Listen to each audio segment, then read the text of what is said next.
सिया राम जय जय राम, सिया राम जय जय सिया राम। सिया राम जय जय राम,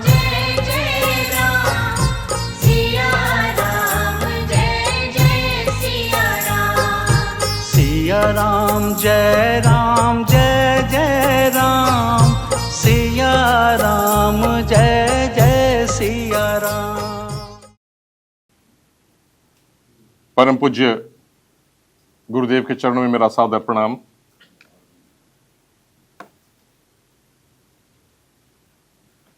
यहां पर विराजमान डॉक्टर राजन, मेरे बहुत ही रिस्पेक्टेड प्रेसिडेंट साहिबा, मुझे जो इंट्रोड्यूस कराया, जिन्होंने, मेरे माता जी वीडियो कॉल से मेरे साथ जुड़े हुए हैं और मेरे बेटर हाफ यहाँ पे हैं, और आप सभी श्रद्धेय को मेरा सादर नमन। आज फिर से प्रभु की बहुत अपार कृपा हुई है कि हम सब लोग प्रभु चर्चा के लिए, प्रभु के नाम की चर्चा के लिए, सत्संग के लिए यहां इकट्ठे हुए हैं। और सत्संग के बारे में तुलसीदास जी ने मानस के शुरू में ही बहुत अच्छी चौपाई लिखी है, और आप सबने उसका अध्ययन भी किया होगा, पाठ भी किया होगा, श्रवण भी किया होगा कि बिन सत्संग विवेक न होई, राम कृपा बिन सुलभ न सोई। देखिए, वैसे तो मानस का पाठ करने में ही कल्याण हो जाता है, मानस के पाठ से ही कल्याण हो जाता है, लेकिन मानस में एक एक शब्द तुलसीदास जी ने जो अपनी चौपाई में लिखा है वो बहुत ही गहरा है। इस चौपाई में भी 3 शब्द आते हैं: सत्संग, विवेक और कृपा।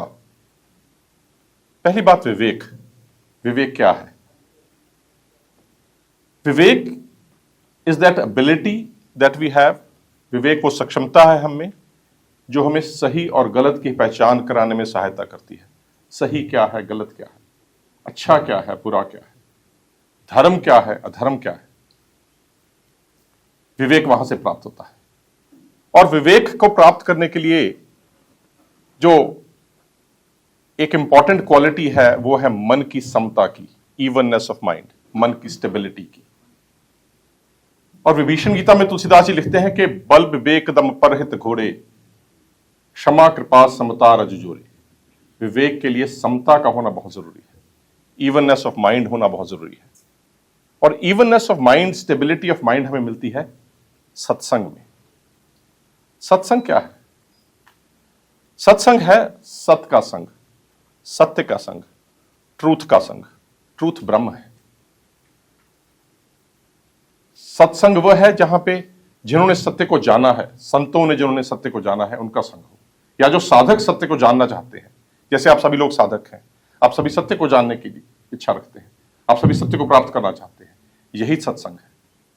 और सत्संग के विषय में भगवान राम जब शबरी मां से मिलते हैं और नवधा भक्ति उनको प्रदान करते हैं, तो पहली भक्ति की जो फॉर्म है नवधा भक्ति की, भगवान कहते हैं कि प्रथम भगति संतन कर संगा। भक्ति की पहली फॉर्म ही सत्संग है। सत्संग का इतना बड़ा महत्व है। और जैसा पिछली बार भी हमने चर्चा की थी, मानस की यह कथा 4 घाट पर हो रही है। ज्ञान घाट, जहां भगवान शंकर मां पार्वती को यह कथा सुना रहे हैं। कर्म घाट, जहां ऋषि याज्ञवल्क्य मुनि भारद्वाज को यह कथा सुना रहे हैं। भक्ति घाट, जहां कागभूषुंडी जी यह कथा गरुड़ जी को सुना रहे हैं। और दीन घाट, जहां तुलसी बाबा हम सब दीनों को यह कथा सुना रहे हैं। एक बात और ध्यान में रखनी चाहिए कि हमारे शास्त्रों में, हिंदू स्क्रिप्चर्स में, time is not dealt in a linear as a linear concept, जैसे हिस्ट्री में होता है। जैसे हिस्ट्री में है कि 5000 साल पहले ये हुआ, उसके बाद ये हुआ, उसके बाद ये हुआ। Time is taken as linear concept. Scriptures में time is not taken as a linear concept. हमारे यहां कल्प जो है, कई कल्प जो है वो साथ में चलते हैं। इसीलिए मानस की कथा के जब समापन की तरफ हम बढ़ते हैं तो कागभूषुंडी जी गरुड़ जी को बहुत अच्छा एक दोहा सुनाते हैं। कहते हैं कि आज धन्य मैं धन्य अति, यद्यपि सब विधिहीन, निज जन जान राम मोहे, संत समागम दीन। काकभूषण जी कहते हैं कि मैं धन्य हूं, अति धन्य हूं। क्यों? क्योंकि मैं हालांकि सबसे हीन हूं। हीन क्यों हूं? पहले तो पक्षी की योनि, पहले पक्षी की योनि, और पक्षियों में भी काक की योनि। उसमें भी अगर प्रभु ने मुझे संत समागम दे दिया, आपका संतों का समागम दे दिया, प्रभु के नाम की चर्चा कर ली, इससे बड़ी मेरे पे कृपा प्रभु की क्या होगी। और उसके बाद शंकर भगवान मां पार्वती से कहते हैं कि गिरिजा संत समागम सम न लाभ कछुआन, और बिनु हरि कृपा न होए सो गाँव ही वेद पुराण। कि संत समागम बिना हरि कृपा के नहीं होता। यह है सत्संग की महिमा, यह है सत्संग। हरि की कृपा बहुत जरूरी है। मैंने जैसे आपको कहा कि तुलसीदास जी ने जो बात कही कि उसमें 3 शब्द थे, विवेक, सत्संग और कृपा। कृपा का यहां पे जब तक कृपा नहीं होगी प्रभु की, तब तक सत्संग नहीं होगा। और सत्संग जब होगा तो कथा होगी, राम नाम की कथा होगी। और राम नाम की कथा जब है तो रामचरितमानस की कथा के बारे में पिछली बार भी हमने यही बात याद की थी कि तुलसी बाबा हमेशा कहते हैं कि मैंने ये कथा की रचना नहीं की, ये इस कथा की रचना तो भगवान शंकर ने की। रचि महेश निज मानस रखा, पाई सु समय सेवा संभाखा। कि ये कथा की रचना तो शंकर भगवान ने की, और उन्होंने ये कथा मां पार्वती को उस समय सुनाई जब सुसमय हो गया, जब उनको सही समय लगा। ताते रामचरित मानस पर धर्यो नाम ही हेर हर्ष हर। इसीलिए इसका नाम रामचरित मानस रखा गया, क्योंकि राम की कथा, राम जी का चरित भगवान शंकर ने अपने मानस में रखा था। और कथा के पूर्ण होने पर भगवान शंकर मां पार्वती को कहते हैं कि मति अनुरूप कथा में भाष की, यद्यपि प्रथम गुप्त कर राखी। तो भगवान ने जो सुसमय वाली बात थी, भगवान शंकर ने उस बात को यहां पे दोहराया कि मति अनुरूप कथा में भाखी, यद्यपि प्रथम गुप्त कर राखी। मैंने इस कथा को ऐसे ही नहीं सुना दिया, कथा जिज्ञासु को सुनानी चाहिए। जिज्ञासा के लिए बहुत एक जिज्ञासा जो होनी चाहिए, साधक की जिज्ञासा, बात बहुत लंबी हो जाएगी। वो उसको जानने के लिए मैं आप सबको ये निवेदन करूंगा कि आप राम गीता का श्रवण करें। अरण्य कांड में भगवान राम और लक्ष्मण जी का बहुत अच्छा संवाद है, जिसको श्री राम गीता के नाम से जाना जाता है। उसमें भगवान बताते हैं कि जिज्ञासु कौन होता है, जिज्ञासा कब होती है। जिज्ञासा गुरु की नॉलेज टेस्ट करने के लिए नहीं होनी चाहिए। जिज्ञासा should be to satisfy your own inquisitiveness, to lead to the fulfilment of your own journey. That is the reason why you should have a जिज्ञासा। प्रश्न और जिज्ञासा में यही अंतर है। जिज्ञासा आपकी आंतरिक प्यास बुझाती है। That is the role of जिज्ञासा। जब कथा की बात हो रही है तो कथा के बारे में भगवान राम नवधा भक्ति में ही कहते हैं। और दूसरी है कि प्रथम भगति संतन कर संगा, और दूसर रति मम कथा प्रसंगा। मेरी कथा में रति होनी चाहिए, मेरी कथा में विश्वास होना चाहिए, मेरी कथा में श्रद्धा होनी चाहिए। यह भक्ति की दूसरी फॉर्म है, यह भक्ति की दूसरी फॉर्म है। और भगवान शंकर कहते हैं इस पे कि रामचरण रति जो चहे, अथवा पद निर्वाण, भाव सहित सो यह कथा करहु श्रवण पुटपान। अगर आप राम जी के चरणों में प्रेम चाहते हो और अगर आप निर्वाण भी चाहते हो, तो एक ही काम करना है आपको, राम जी कथा को भाव सहित गाना है, भाव सहित सुनना है। भाव बहुत इंपॉर्टेंट है। मैं हमेशा ये कहा करता हूं कि भक्ति भाव है, भक्ति क्रिया नहीं है, भक्ति भाव है, भक्ति एक इमोशन है। भक्ति इज नॉट मैथमेटिक्स, भक्ति इज नॉट लॉजिकल। भक्ति में यह नहीं है कि हमने आज ये एफर्ट किया और उस एफर्ट से हमें ये प्राप्ति हो जाएगी। जैसे कई बार ध्यान मार्ग पे ये बताया जाता है कि अगर आप इस तरह की क्रिया करेंगे उस तरह की प्राप्ति होगी। भक्ति में ये नहीं है। भक्ति उसकी कृपा से मिलती है। भक्ति उसकी ग्रेस से मिलती है, भक्ति प्राप्त होती है। भक्ति इज नॉट ऑब्टेन्ड, भक्ति is received. That is the important point भक्ति। सो यहां हम देख रहे हैं कि कुछ कुछ चीजें आपस में इंटरट्वाइन हो रही हैं। क्या? सत्संग, कथा, भक्ति, भाव, ये सब आपस में इंटरट्वाइन हो रहे हैं। और जब ये इंटरट्वाइन हो रहे हैं तो भगवान एक और बात कहते हैं कि मुनि दुर्लभ अति भगति नर, पावहि बिनहि प्रयास, जे यह कथा निरंतर सुनहि मान विश्वास। जो मुनियों को भी दुर्लभ है भक्ति, वो हम मनुष्यों को, नरों को भी प्राप्त हो सकती है।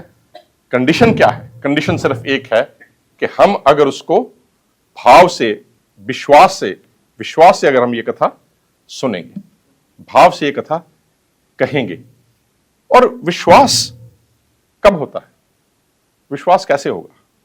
विश्वास एक्सपीरियंशियल है। जैसे कई बार लोग पूछते हैं कि ज्ञान और विज्ञान में क्या अंतर है।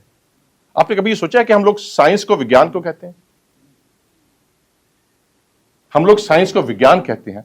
विज्ञान शब्द तो हिंदी कोश में बहुत पहले आ गया था, साइंस शब्द तो बाद में आया अंग्रेजी में। विज्ञान क्यों कहते हैं? क्योंकि हमारे यहां है gyan is that knowledge that you have, vigyan is what you experience. Experiential knowledge is vigyan. इसीलिए विज्ञान की पदवी ज्ञान से ऊपर है, ज्ञान की पदवी विज्ञान से ऊपर है। और विश्वास के बारे में, जानने के बारे में, श्रद्धा के बारे में तुलसी बाबा एक और बहुत सुंदर चौपाई लिखते हैं।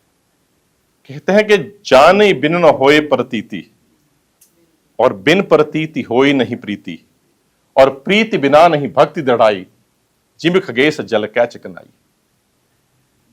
कि जानने के बिना प्रतीति नहीं होती। प्रतीति मीन्स विश्वास नहीं होता। जब तक आप जानेंगे नहीं, आपको विश्वास कैसे होगा? और जब तक विश्वास नहीं होगा तब तक प्रीति नहीं होगी, और जब तक प्रीति नहीं होगी तब तक भक्ति नहीं होगी। तो इसका अगर हम सीक्वेंशियल देखें तो क्या है? पहले सत्संग। सत्संग प्राप्त होगा आपको कृपा से। सत्संग में क्या कहेंगे हम? कथा। कथा जब हम सुनेंगे तो हम जानेंगे प्रभु को, और जैसे ही हम जानेंगे हमारा विश्वास बढ़ेगा, और जैसे ही हमारा विश्वास बढ़ेगा हमें प्रीति होने लग जाएगी, रति होने लगेगी कथा में, कथा सुनने में। प्रीति होगी प्रभु से, कथा सुनने में रति होगी, और जैसे ही प्रीति होगी गुरु का सानिध्य प्राप्त होगा। गुरु की कृपा से, गुरु के आशीर्वाद से हमें श्रद्धा होगी, गुरु में श्रद्धा होगी, गोविंद में श्रद्धा होगी, और फिर गोविंद कृपा से हमें भक्ति प्राप्त होगी। Very interesting. भक्ति भगवान की कृपा से मिलती है। अभी हमने जाना है कि भक्ति भगवान की कृपा से मिलती है, और भक्ति से भगवान मिलते हैं। So look at the circularity of it. भक्ति भगवान की कृपा से मिलती है, और भगवान भक्ति से मिलते हैं। This is the circularity of this. तो श्रद्धा और विश्वास जो है वो बहुत इंपॉर्टेंट है हमारी जर्नी में, जब हम भक्ति के पथ पर रहते हैं। लेकिन विश्वास और श्रद्धा सिर्फ भक्ति के पथ पर ही जरूरी नहीं है, यह ज्ञान के पथ पर भी जरूरी है। भगवान कृष्ण गीता के 4th अध्याय में कहते हैं, श्रद्धावान लभते ज्ञानम। जिसको श्रद्धा होती है उसको ज्ञान प्राप्त होता है। श्रद्धावान लभते ज्ञानम। और तुलसी बाबा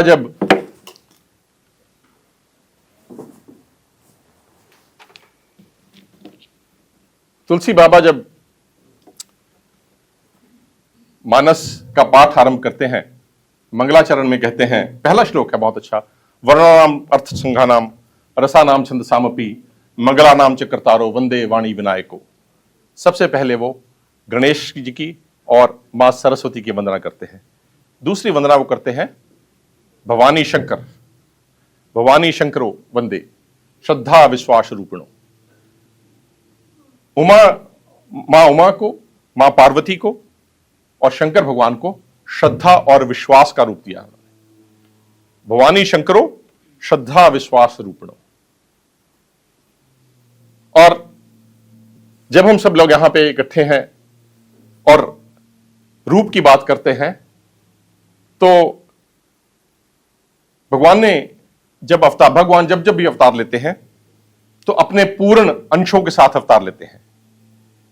वो कहते हैं कि अंशन सहित मनुज अवतारा, ले हूं दिनकर वंश उदारा, कि मैं इस बार दिनकर वंश, सूर्य वंश में अवतार लूंगा और अपने पूरे अंशों सहित लूंगा।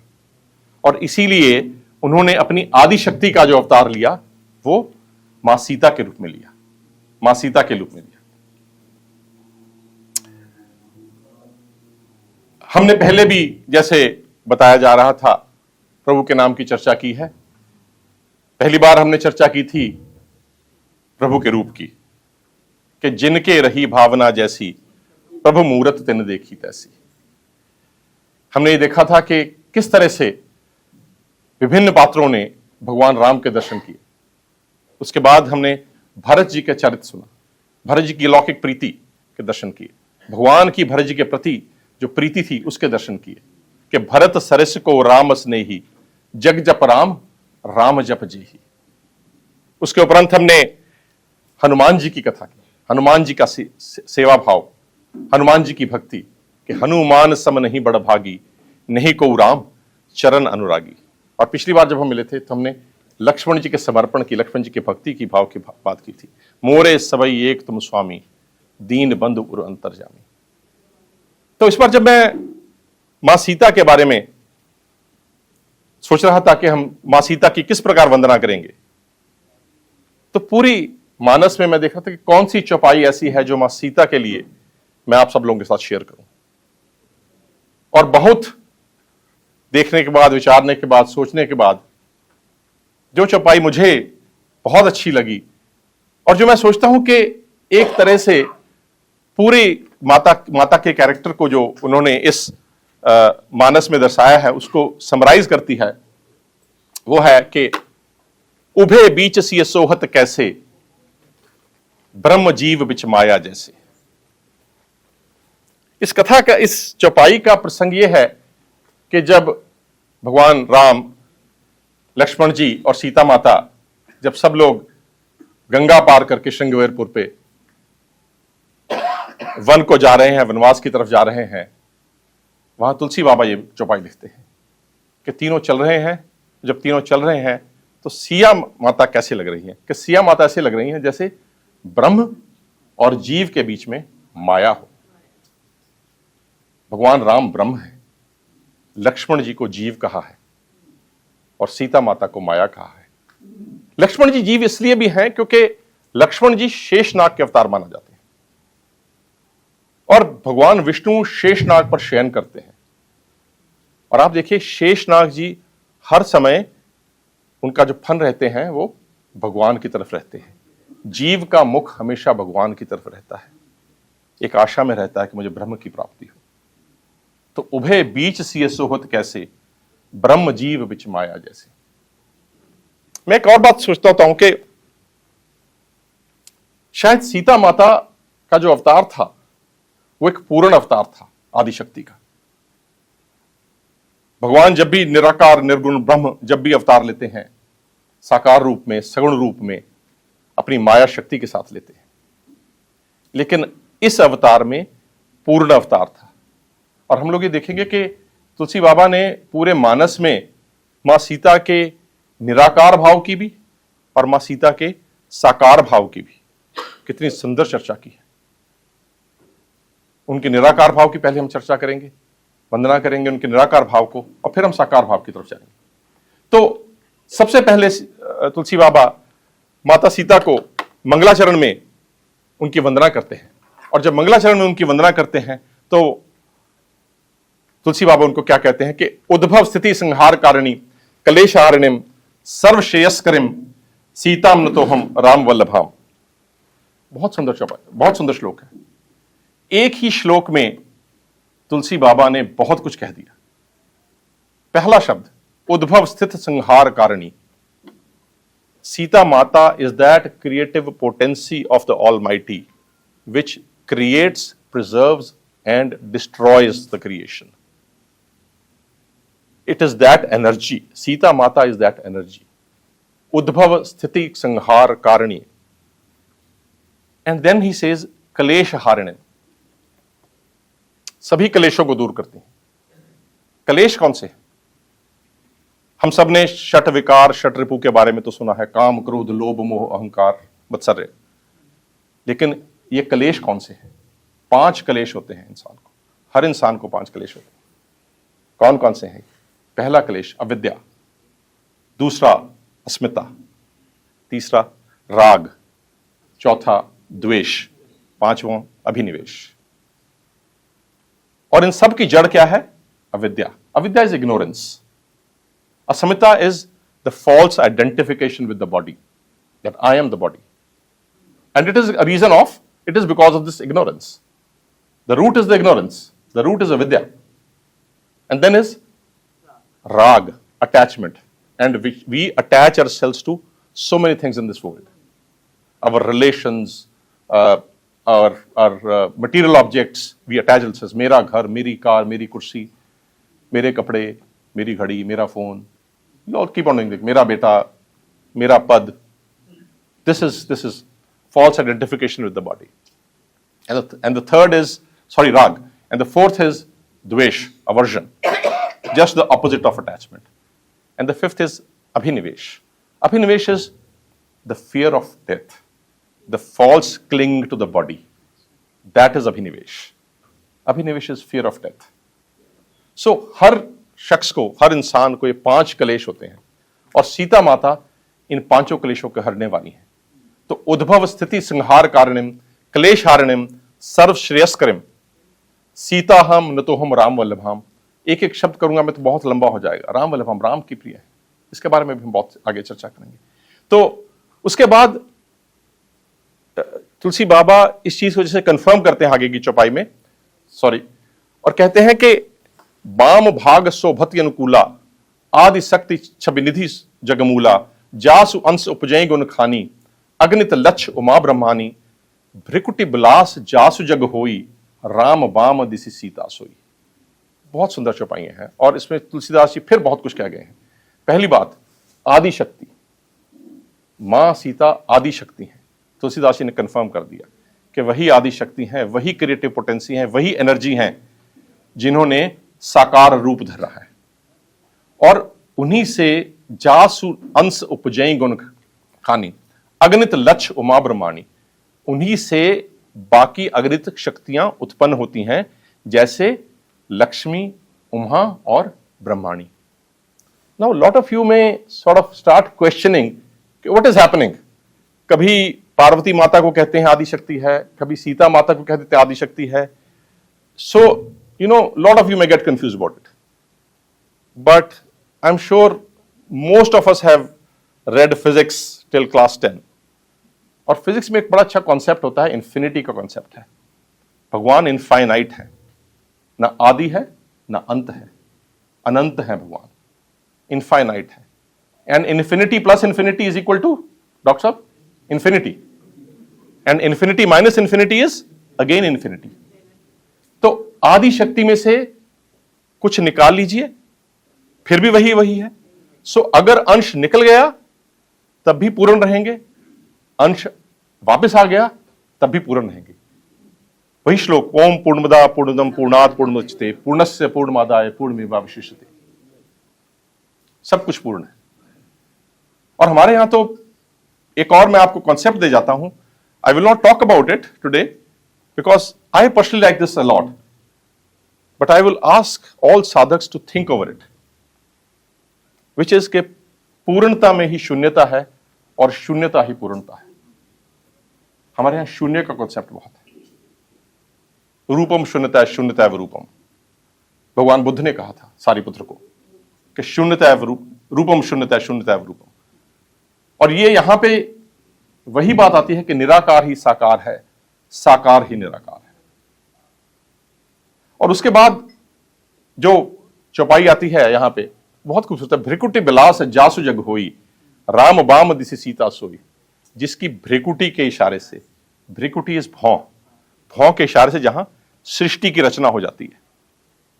यह चौपाई हम आगे फिर सुनेंगे और फिर मैं आपको याद कराऊंगा कि यहां तुलसी बाबा ने यह चौपाई सीता जी के लिए लिखी है, आगे वो भगवान राम के लिए यही चौपाई लिखेंगे कि भ्रिकुटी बिलास जासु जग होई, राम बाम दिसि सीता सोई।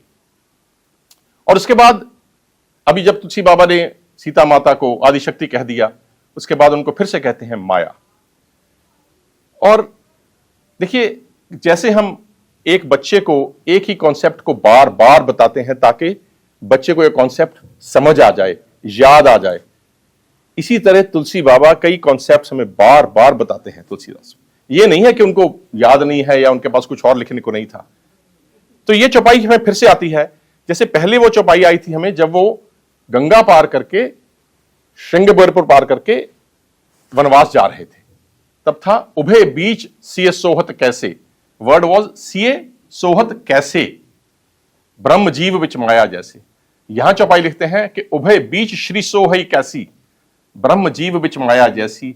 यह चौपाई आती है जब भगवान चित्रकूट से माता सीता के साथ और लक्ष्मण जी के साथ पंचवटी की तरफ प्रस्थान कर रहे हैं।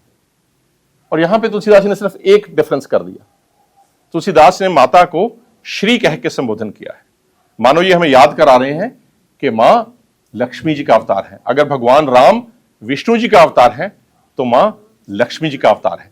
तो ये चौपाई हमें फिर से रिपीट करते हैं कि उभय बीच श्री सोहत होई कैसे, ब्रह्म जीव विच माया जैसी। यहां तक जो माता का, सीता माता का निराकार रूप के दर्शन करा रहे थे वो ज्ञानियों के लिए करा रहे थे, आदि शक्ति, माया। यहां भक्तों की बात आ गई, तुलसी बाबा भक्तों को नहीं छोड़ते। तो यहां उन्होंने ये बताया कि माता भक्ति रूपा थी और कहते हैं कि लसत मंजु मुनि मंडली मध्य सीय रघुचंद, ज्ञान सभा जनु तन धरे भक्त सचिदानंद। ये दोहा बहुत सुंदर है और अपने आप में ये दोहा भरत जी ने कहा है, भरत जी की तरफ से है। भरत जी जब सबसे पहले चित्रकूट में भगवान के दर्शन करते हैं तो वो देखते हैं कि भगवान सीता माता सहित, लक्ष्मण जी सहित मुनियों की सभा में बैठे। तो भरत जी को क्या लगता है कि जैसे ज्ञान की सभा में सच्चिदानंद बैठे हैं और उनके साथ भक्ति रूपा मां बैठी। तो सीता माता यहां भक्ति रूपा भी थी। और ऐसा ही एक दोहा फिर आता है जब भरत जी चित्रकूट से विदा हो जाते हैं, उस समय भगवान जब आप आके अपने कुटिया में बैठते हैं, तब तुलसी बाबा बहुत अच्छा दोहा लिखते हैं कि सानुज सिय समेत प्रभु, सानुज सिय समेत प्रभु, राजत पर्ण कुटीर, भक्ति ज्ञान बैराग्य जमी, सोहत धरे शरीर। तब तुलसी बाबा माता को तो भक्ति कहते हैं, भगवान को ज्ञान कहते हैं। ज्ञान क्यों कहते हैं? क्योंकि ज्ञान क्या है? Finding the truth. ट्रुथ क्या है? ब्रह्म है। प्रभु ज्ञान है, उसी को प्राप्त कर लेना, ब्रह्म को प्राप्त कर लेना, सत्य को प्राप्त कर लेना, ज्ञान को प्राप्त कर लेना, वो प्रभु को प्राप्त करने के बराबर है। और लक्ष्मण जी साक्षात वैराग्य की मूर्ति थे, तब तुलसी बाबा उनको वैराग्य कहते हैं। आगे जब हम चलते हैं तो एक बहुत अच्छा दोहा आता है, और ये दोहा जो जहां सीता माता को जगदम्बा कहा गया है, लेकिन ये कहता कौन है? बड़ी विलक्षण बात है। कहता है कुंभकर्ण। कुंभकर्ण मां को जगदम्बा कह के संबोधन करता है। और क्यों करता है कि जब रावण, जब कथा यह है कि जब लक्ष्मण जी को संजीव शक्ति लगती है मेघनाथ द्वारा, उसके बाद लक्ष्मण जी मूर्छित हो जाते हैं, हनुमान जी संजीवनी बूटी लेके आते हैं, और संजीवनी बूटी लाने के बाद लक्ष्मण जी फिर से स्वस्थ हो जाते हैं। उसके बाद रावण को लगता है कि मैं अब आगे क्या करूं, तो रावण फिर जाके कुंभकर्ण को जगाते हैं। और जब वो कुंभकर्ण को जगा के सारी बात सुनाते हैं उनको कि किस तरह से मैंने सीता को मैं हर के लेके आया, उसके बाद सेना आ गई है समुद्र पार करके, और यूं हुआ है, तो कुंभकर्ण रावण को कहते हैं कि सुन दस्कंदर बचन तब, कुंभकर्ण बिलखान, जगदम्बा हरियान अब, सठ चाहत कल्याण। तूने जगदम्बा को हर के, अब मूर्ख तो अपना कल्याण चाहता है। कुंभकर्ण कहता है मां को जगदम्बा, कुंभकर्ण मां को जगदम्बा कहता है। और तुलसीदास जी मानस के शुरू में ही मां को जगजननी कह के संबोधन करते हैं, जब वो कहते हैं कि जनक सुता जग जननी जान की, अतिशय प्रिय करुणा निधान की। दोनों शब्द यहां पे बहुत इंपॉर्टेंट है, जगत जननी कहना भी, जगजननी कहना भी, और करुणा निधान कहना भी। भगवान करुणा निधान है, कृपा सिंधु है, ग्रेस बरसाते हैं। भगवान की कृपा हम पे हमेशा बरसती है। इशू ये है कि हम उसको रिसीव कर पाते हैं या नहीं। बड़ी सिंपल सी बात मैंने पिछली बार भी शायद कही थी कि जैसे ट्रांसमिशन तो हो रही है, हमारा ट्रांजिस्टर, हमारा टीवी सेट उसको तब तक नहीं लेगा जब तक हमारी ट्यूनिंग नहीं होगी। हम उसको रिसीव तब तक नहीं करेंगे जब तक हमारी ट्यूनिंग नहीं होगी। हमें उसको ट्यून इन करना है। या यूं समझिए कि बारिश तो हो रही है, लेकिन हमने अपना बर्तन उल्टा रखा हुआ है। बारिश तो हो रही है, हमने अपना बर्तन उल्टा रख लिया तो पानी तो इकट्ठा नहीं होगा। आप उसको सीधा कर देंगे, कृपा आ जाएगी। प्रभु की कृपा हमेशा बरसती है। प्रभु डिस्क्रिमिनेट नहीं करते, ना पापी में, ना पाप में, ना पुण्य में, किसी में डिस्क्रिमिनेट नहीं करते। और यहां तक तुलसी बाबा ने जैसे हमें निराकार के दर्शन करा के उसके बाद उन्होंने कहा कि चलिए अब साकार के दर्शन कराते हैं। साकार के दर्शन हमें मां के सबसे पहले होते हैं सिया मंगल में, जब सीता माता का स्वयंवर होता है। कथा कुछ यूं चलती है कि प्रभु के प्रकट होने के उपरांत प्रभु गुरुकुल में जाते हैं, विद्या ग्रहण करते हैं। उसके बाद विश्वामित्र जी आते हैं, विश्वामित्र जी उनको ले जाते हैं। विश्वामित्र जी के साथ जाने के समय में भगवान ताड़का का वध करते हैं, सुबाहु का वध करते हैं, लेकिन मारीच का वध नहीं करते हैं। आप सब लोग जिन्होंने मानस का पाठ किया होगा, मारीच का वध नहीं करते हैं। मारीच को बिना फर का बाण मारते हैं। बिनु फर बाण राम तिहि मारा, सत जो जनगा सागर पारा। उसको बिना फर का बाण मारते हैं, बिना विष का बाण मारते हैं कि वो 100 योजन सागर के उस तरफ जाके गिरता है। क्यों? क्योंकि मारीच का भी लीला में रोल बाकी था। मारीच ने अभी सीता हरण में अपना रोल अदा करना था, इसलिए मारीच का वध उस समय नहीं किया। मारीच का वध भगवान ने बाद में किया। उसके बाद भगवान जनकपुर आते हैं। जनकपुर आके जब वो विश्वामित्र जी के साथ ठहरते हैं, शाम के समय वो जनकपुर जाते हैं, लोगों को दर्शन देते हैं। अगले दिन सुबह भगवान राजा जनक के बगीचे से पुष्प लेने जाते हैं गुरु की पूजा के लिए। जब गुरु जी की पूजा के लिए पुष्प लेने जाते हैं, तब उस समय भगवान को भी सीता माता का अवलोकन होता है और हमें भी सीता माता के सबसे पहले दर्शन जो होते हैं वो उसी समय होते हैं। तो तुलसी बाबा बहुत अच्छी चौपाई लिखते हैं वहां पे। यहां कहते हैं कि कंचन किंकन नूपुर धुन सुनी, कहत लखन सन राम हृदय मुनि, मानव मदन दुंदभी दीनी, मनसा विश्व विजय कहां कीनी। वैसे तो पढ़ने में ये चौपाई बहुत अच्छी लगती है, बड़ी म्यूजिकल है, लेकिन इसका आप गहरा अर्थ देखिए क्या है। कंकन, कंकन क्या है? हाथ का कंगन। किंकिन, किंकिन होती है कमर की करधनी। और नूपुर, नूपुर है पाजेब। मानो पूरा जो शरीर था उसकी बात करके भगवान तुलसी बाबा कह रहे हैं कि मानो तीनों लोकों में ये ध्वनि हो रही है। तीनों लोकों में ध्वनि हो रही है कि अब भगवान का सिया के साथ मिलन होगा। और भगवान क्या करते हैं? भगवान लखन से तुरंत कहते हैं, look at the purity of thought. You know, इस प्रसंग को जब आप पढ़ेंगे तो मैं आपको ये विनती करूंगा, इसको प्रसंग को पढ़ने में ही बहुत आनंद का अनुभव होता है। You really feel very happy when you read this entire episode in Ramcharitmanas. एक अलग तरह की हैप्पीनेस आती है आपको। आप इसको पढ़ के देखिएगा कभी, क्योंकि प्योरिटी है इसमें वासना नहीं है कहीं पे भी। और इसीलिए जैसे ही भगवान को ये सुनते हैं, he has nothing to hide from Lakshman. He immediately says कि लगता है कि बहुत अच्छी म्यूजिक हो रही है and everything is so romantic here. So the reference here is that everything has become extremely romantic. That is what lord Ram is telling Lakshman ji. Issue is के भगवान की हर चीज परफेक्शन है, उनका लव भी परफेक्ट था, प्योरिटी थी हर एक चीज में। And what happens next? Then he भगवान सीता माता को देखते हैं। कैसे है कि अस कह फिर चितए यही ओरा, सिय मुख ससी भय नयन चकोरा, भय बिलोचन चारु चंचल, मनो सकुच निमि तजे दिगंचल। भगवान सीता माता को देखते हैं और सीता माता के मुख को यहां पे चंद्रमा कहा है तुलसी बाबा ने, और भगवान को चकोर कहा है, भगवान को चकोर कहा है।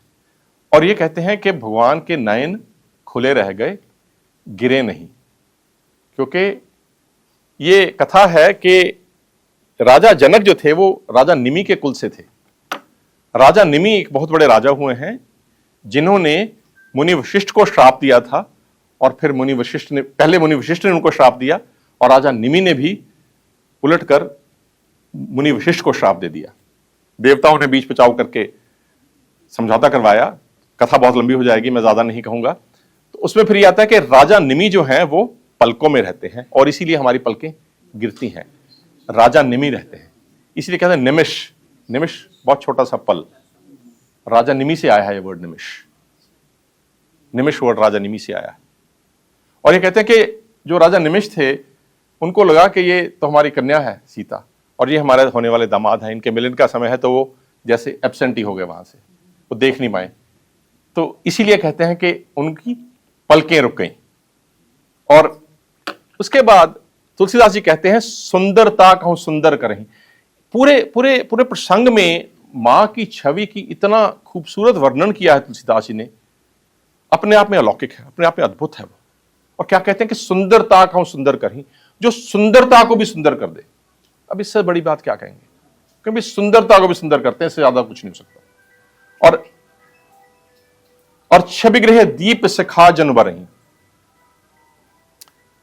सब उपमा कभी रहे जुठारी, कही पिटतरों विदेह कुमारी। वो कहते हैं कि सुंदरता को भी जो सुंदर करे उस तरह की सुंदरता थी। और जैसे छवि गृह में दीप शिखा हो गई, दीप शिखा है जानकी माता। यहां पे आप ये देखेंगे कि तुलसी बाबा कई बार माता को विदेह कुमारी कहेंगे, कई बार वैदेही कहेंगे, कई बार जानकी कहेंगे।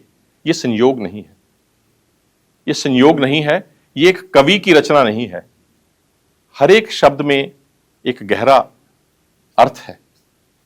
जब यहां विदेह कुमारी कहा है तो ज्ञान की बात हो रही है, क्योंकि विदेह जिसकी देह नहीं है, जिसको अपने देह से अटैचमेंट नहीं है। देह तो है लेकिन देह से अटैचमेंट नहीं है, देह से अटैचमेंट नहीं है। राजा जनक सबसे बड़ी योगी राज हुए, राजा जनक से बड़ा ज्ञानी कोई नहीं हुआ, और सीता माता ने उन्हीं के यहां जन्म लिया। और छवि ग्रह दीप शिखा जन वरही, जैसे वो दीप शिखा थी जो ज्ञान के दीपक से अज्ञान को के अंधकार को मिटाती थी। और तुलसी बाबा कहते हैं कि सब उपमा कभी रहे जुठारी, कि मैं माता को क्या उपमा दूं, किससे कंपेयर करूं। सभी उपमाओं को, सभी कंपैरिजंस को तो सभी कवियों ने, पोएट्स ने कंपेयर कर करके झूठा कर दिया। अब जगदंबा माता के लिए मैं कौन सा वर्ड यूज करूं। तो वो कहते हैं कि सुंदरता को सुंदर करे, जो सुंदरता को भी सुंदर करे वही माता है। और फिर मैं थोड़ा सा पोर्शन अभी दिखाऊंगा कि माता की क्या दर्शन हुए, माता की क्या हालत हो रही थी सीता माता की तरफ से। तो माता ने जब सबसे पहले भगवान को देखा, अब तुलसी बाबा ने यहां पे एक बहुत अच्छा प्रसंग किया है कि पूरे पूरे प्रसंग में कभी इस तरह की बात नहीं आती कि दोनों इकट्ठे एक दूसरे को देख रहे हैं। जब राम जी सीता माता को देख रहे हैं तब सीता माता उनको नहीं देख रही, और जब सीता माता उनको देख रही हैं तब वो नहीं देख रहे हैं।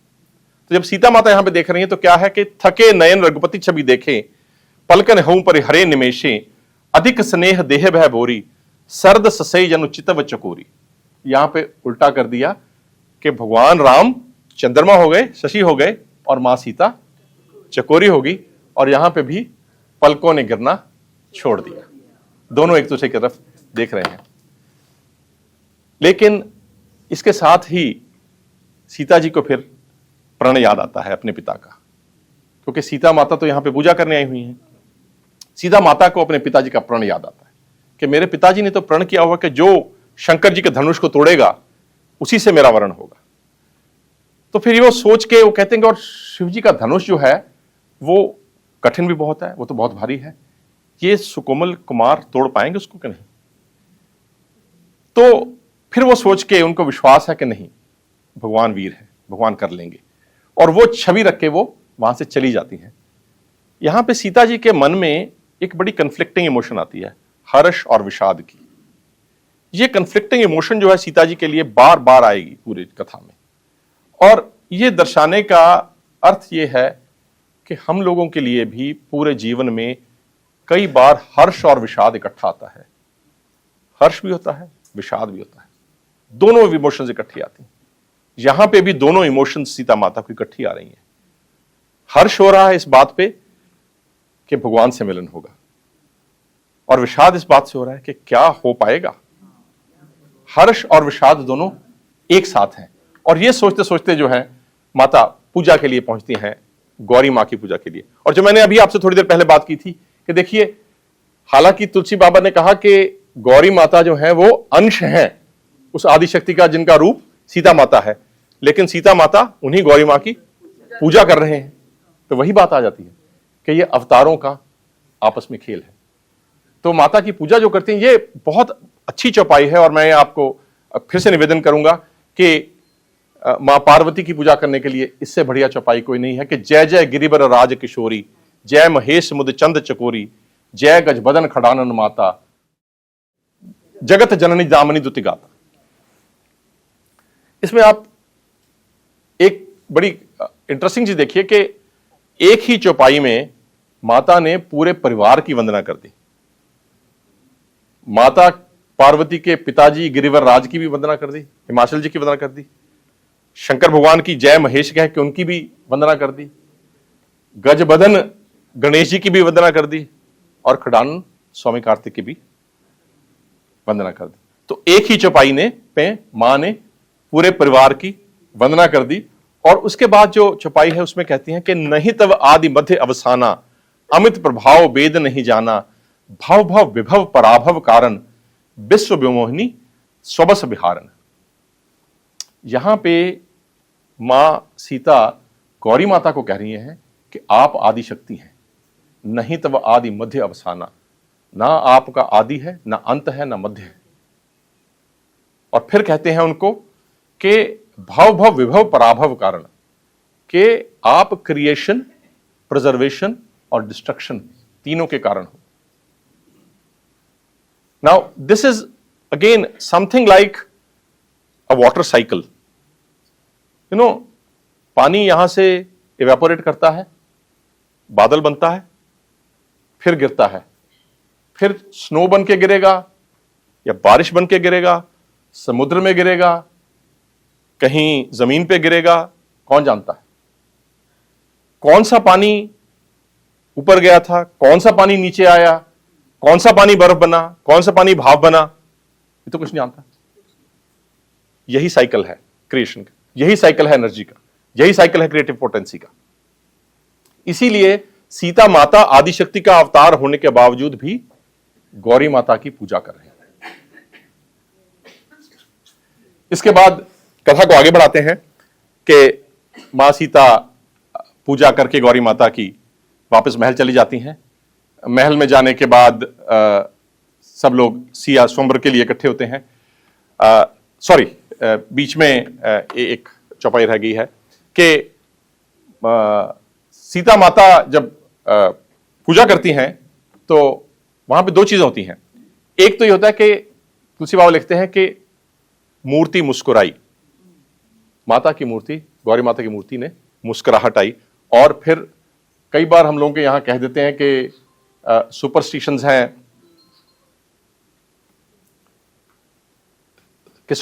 हैं, कि मूर्ति से पुष्प हिल गया, मूर्ति से माला हिल गई। कथा में भी आता है कि वहां पे माला खिसकती है। माला खिसकने का तुलसी बाबा ने भी जिक्र किया है। और फिर गौरी मां आशीष देती हैं सीता माता को कि सुन सिय सत्य असीस हमारी, पूजे मन कामना तुम्हारी। आप लोगों को अगर कभी अपने बच्चे को, कभी किसी प्रियजन को आशीष देनी हो, इस चौपाई का पाठ करना। सुन सिय सत्य असीस हमारी, पूजे मन कामना तुम्हारी। बिकॉज यहां पे भगवान की आदि शक्ति अपने ही अंश को आशीर्वाद दे रही है। इससे बढ़िया आशीष चौपाई क्या हो सकती है कि सुन सिय सत्य असीस हमारी, पूजे मन कामना तुम्हारी, नारद बचन सदा सुचि साचा, सोबर मिले जाहि मन राजा। जो आपके मन में रच गया वही वर आपको प्राप्त होगा। इसके बाद मैं जैसा आपको बता रहा था कि हम स्वयंवर की तरफ चलते हैं। स्वयंवर में भगवान आते हैं। जब भगवान को सीता माता देखती हैं, फिर से प्रेम उमड़ता है। तब तक धनुष भी आगे पड़ा है, तो माता वहां पे एक बहुत अच्छा दोहा कहती हैं कि देख देख रघुबीर तन, सुर बनाव धर धीर, भरे बिलोचन प्रेम जल, पुलकावली शरीर। कि भगवान को देखते हैं तो प्रेम होता है। तीन तरह की होती हैं। भगवान को प्रेम देखते हैं तो प्रेम होता है, और उसके बाद करते क्या हैं? प्रार्थना करते हैं। सुर मनाव धर धीर, लेकिन उनको देखने के बाद विश्वास भी है कि ये रघुवीर हैं, ये धनुष भंग अवश्य करेंगे। उसके बाद जैसा कि हम लोग सब जानते हैं कि भगवान धनुष भंग करते हैं, गुरु जी की आज्ञा होती है, बहुत लंबी कथा है वहां पे। धनुष भंग होता है। धनुष भंग के बाद जयमाल होती है। बहुत अच्छा प्रसंग है। जयमाल होती है तो क्या सोहत सिय राम के ओरी, जोरी छवि सिंगार मनो एक कठोरी, सखी कहें प्रभु पद बहु सीता, करत न चरण परस अति भीता।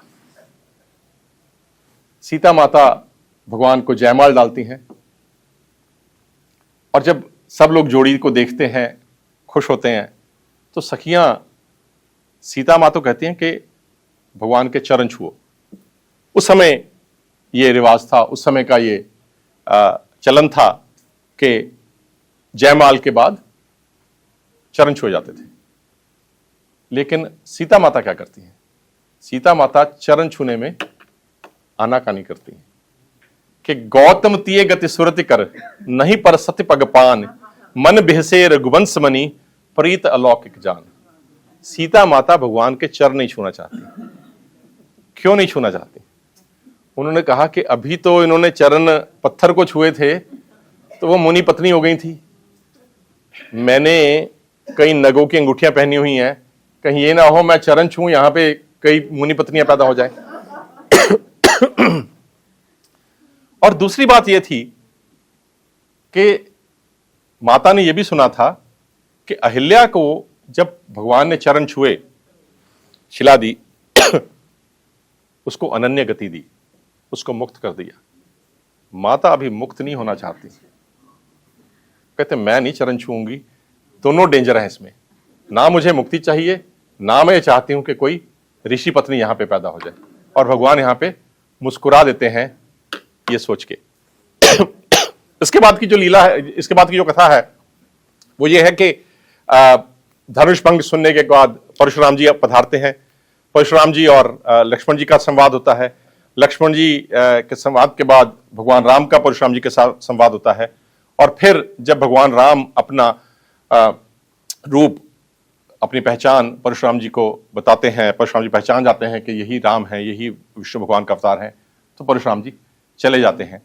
उनके जाने के बाद जैसी रीति है उस हिसाब से जनक जी दशरथ महाराज को बुलावा भेजते हैं कि बारात लेके आइए, ब्याह के लेके जाइए सीता जी को।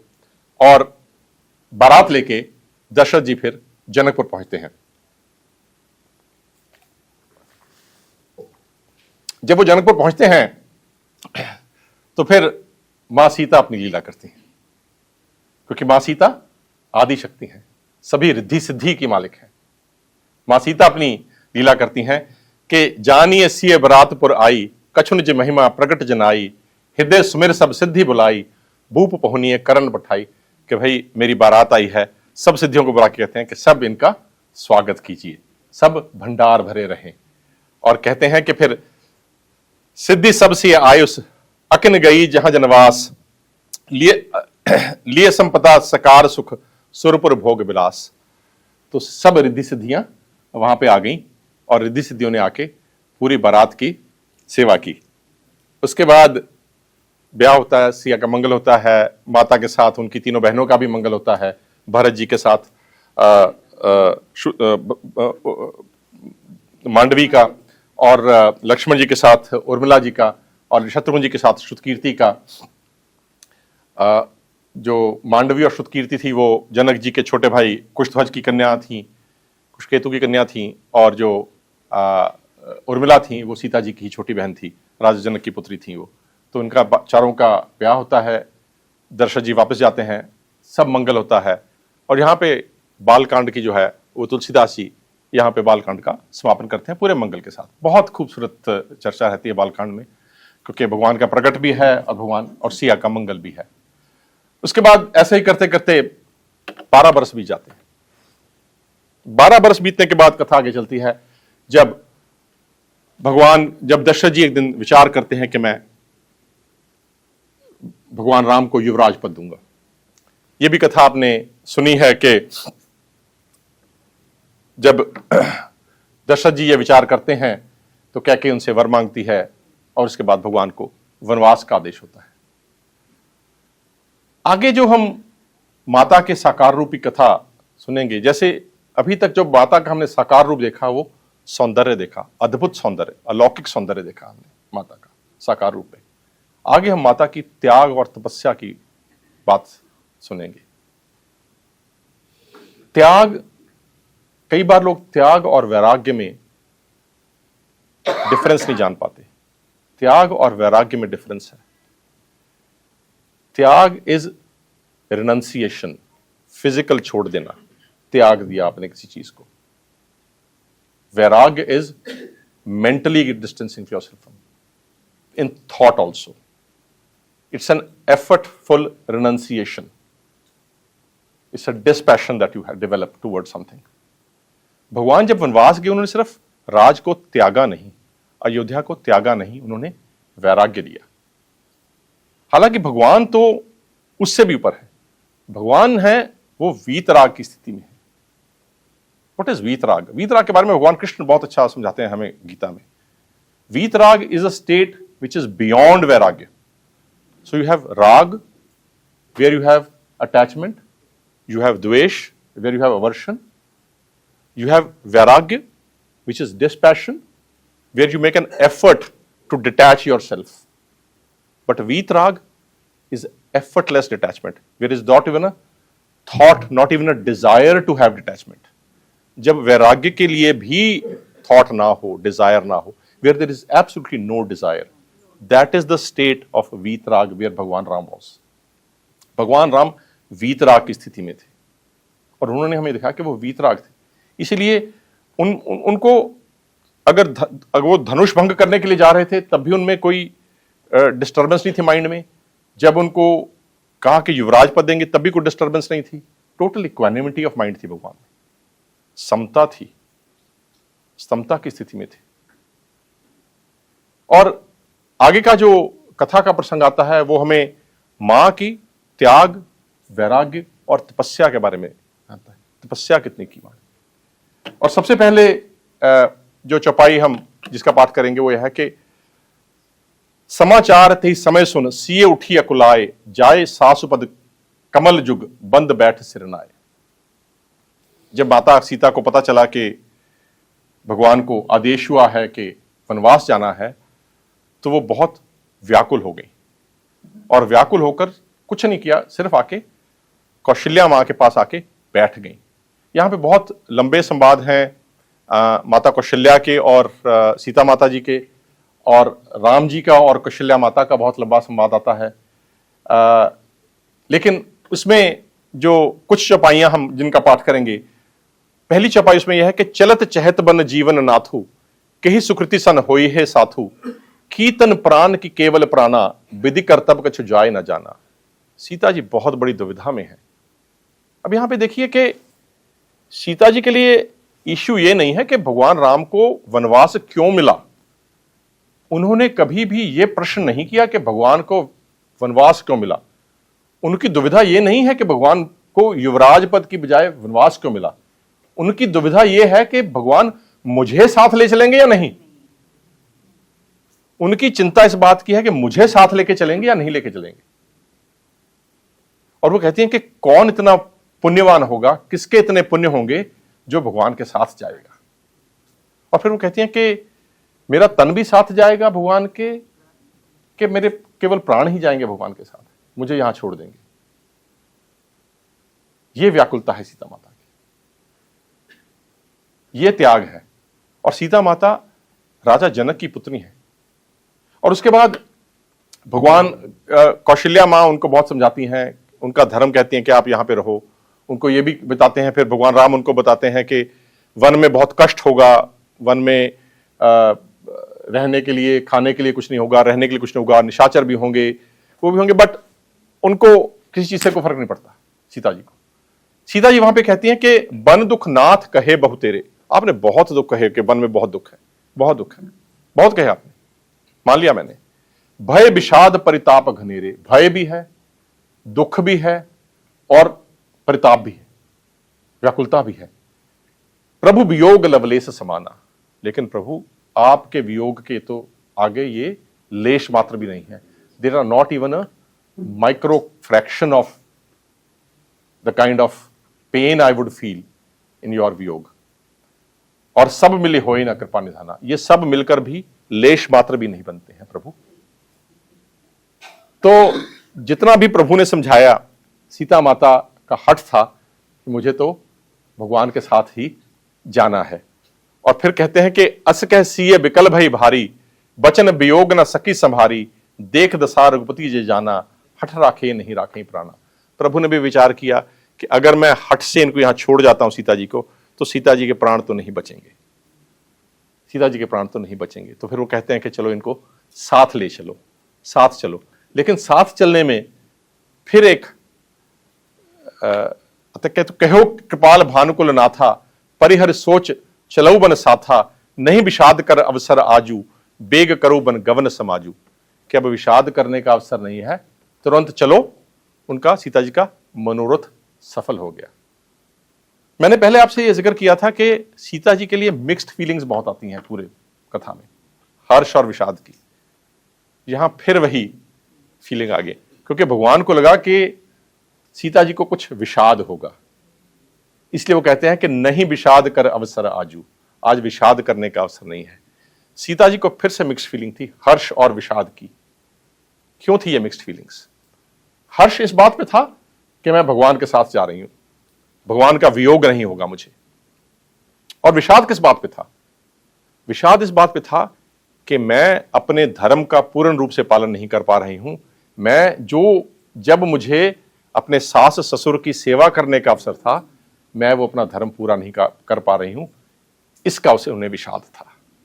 और इसके लिए वो कौशल्या मां से क्षमा मांगती हैं और उनको कहती हैं कि मां, प्रार्थना करो कि मैं वापस आऊं और वापस आकर आपकी सेवा कर सकूं, और जब तक मैं नहीं आती तब तक आप अपनी कृपा दृष्टि बनाए रखना। मां का आशीर्वाद लेती हैं। मां का आशीर्वाद बहुत पावरफुल होता है लाइफ में। मां का आशीर्वाद लेती है सीता माता जाने के समय। और ऐसे अवसर पर जब सब लोग देखते हैं कि सीता माता भी जाने को तैयार हैं, लक्ष्मण जी भी जा रहे हैं, राम जी भी वन जा रहे हैं, तो एक बार एक समूह प्रयास होता है। जितने भी जैसे कौशल्या मां, सुमित्रा मां, गुरुपत्नी, सब लोग मिलकर सीता जी को बात कहते हैं कि सचिव नार गुरु नारी सयानी, सहित स्नेह कहे मृदुबानी, तुम कहू तो ना दीन बनवासु। तुम्हें तो बनवास नहीं दिया राजा ने, तुम क्यों बनवास जा रही हो? तुम तो आराम से रहो यहां पे। हमारे यहां भी तो होता है ना कि डिफिकल्ट पोस्टिंग आ जाए तो कुछ लोग, फैमिली तो पी स्टेशन पे रहती है, डिफिकल्ट पोस्टिंग तो जिसने करनी है वो करेगा। और करूं जो कहें ससुर गुरु सासु। और एक बार फिर ये उनको थोड़ा प्रेशर बनाने की कोशिश करते हैं कि आप तो वही करो जो ससुर गुरु सासू सब कह रहे हैं, आप वही करो, आपको तो बनवास दिया, आप तो रह जाओ। लेकिन सीता माता ने ठान रखा था। उसके बाद तीनों लोग चले जाते हैं। जब चलते हैं राम जी, सीता जी, लक्ष्मण जी, तो पूरा अयोध्या नगर उनके साथ चलता है वनवास की तरफ। कथा में ये आता है कि पूरा नगर उनके साथ चलता है।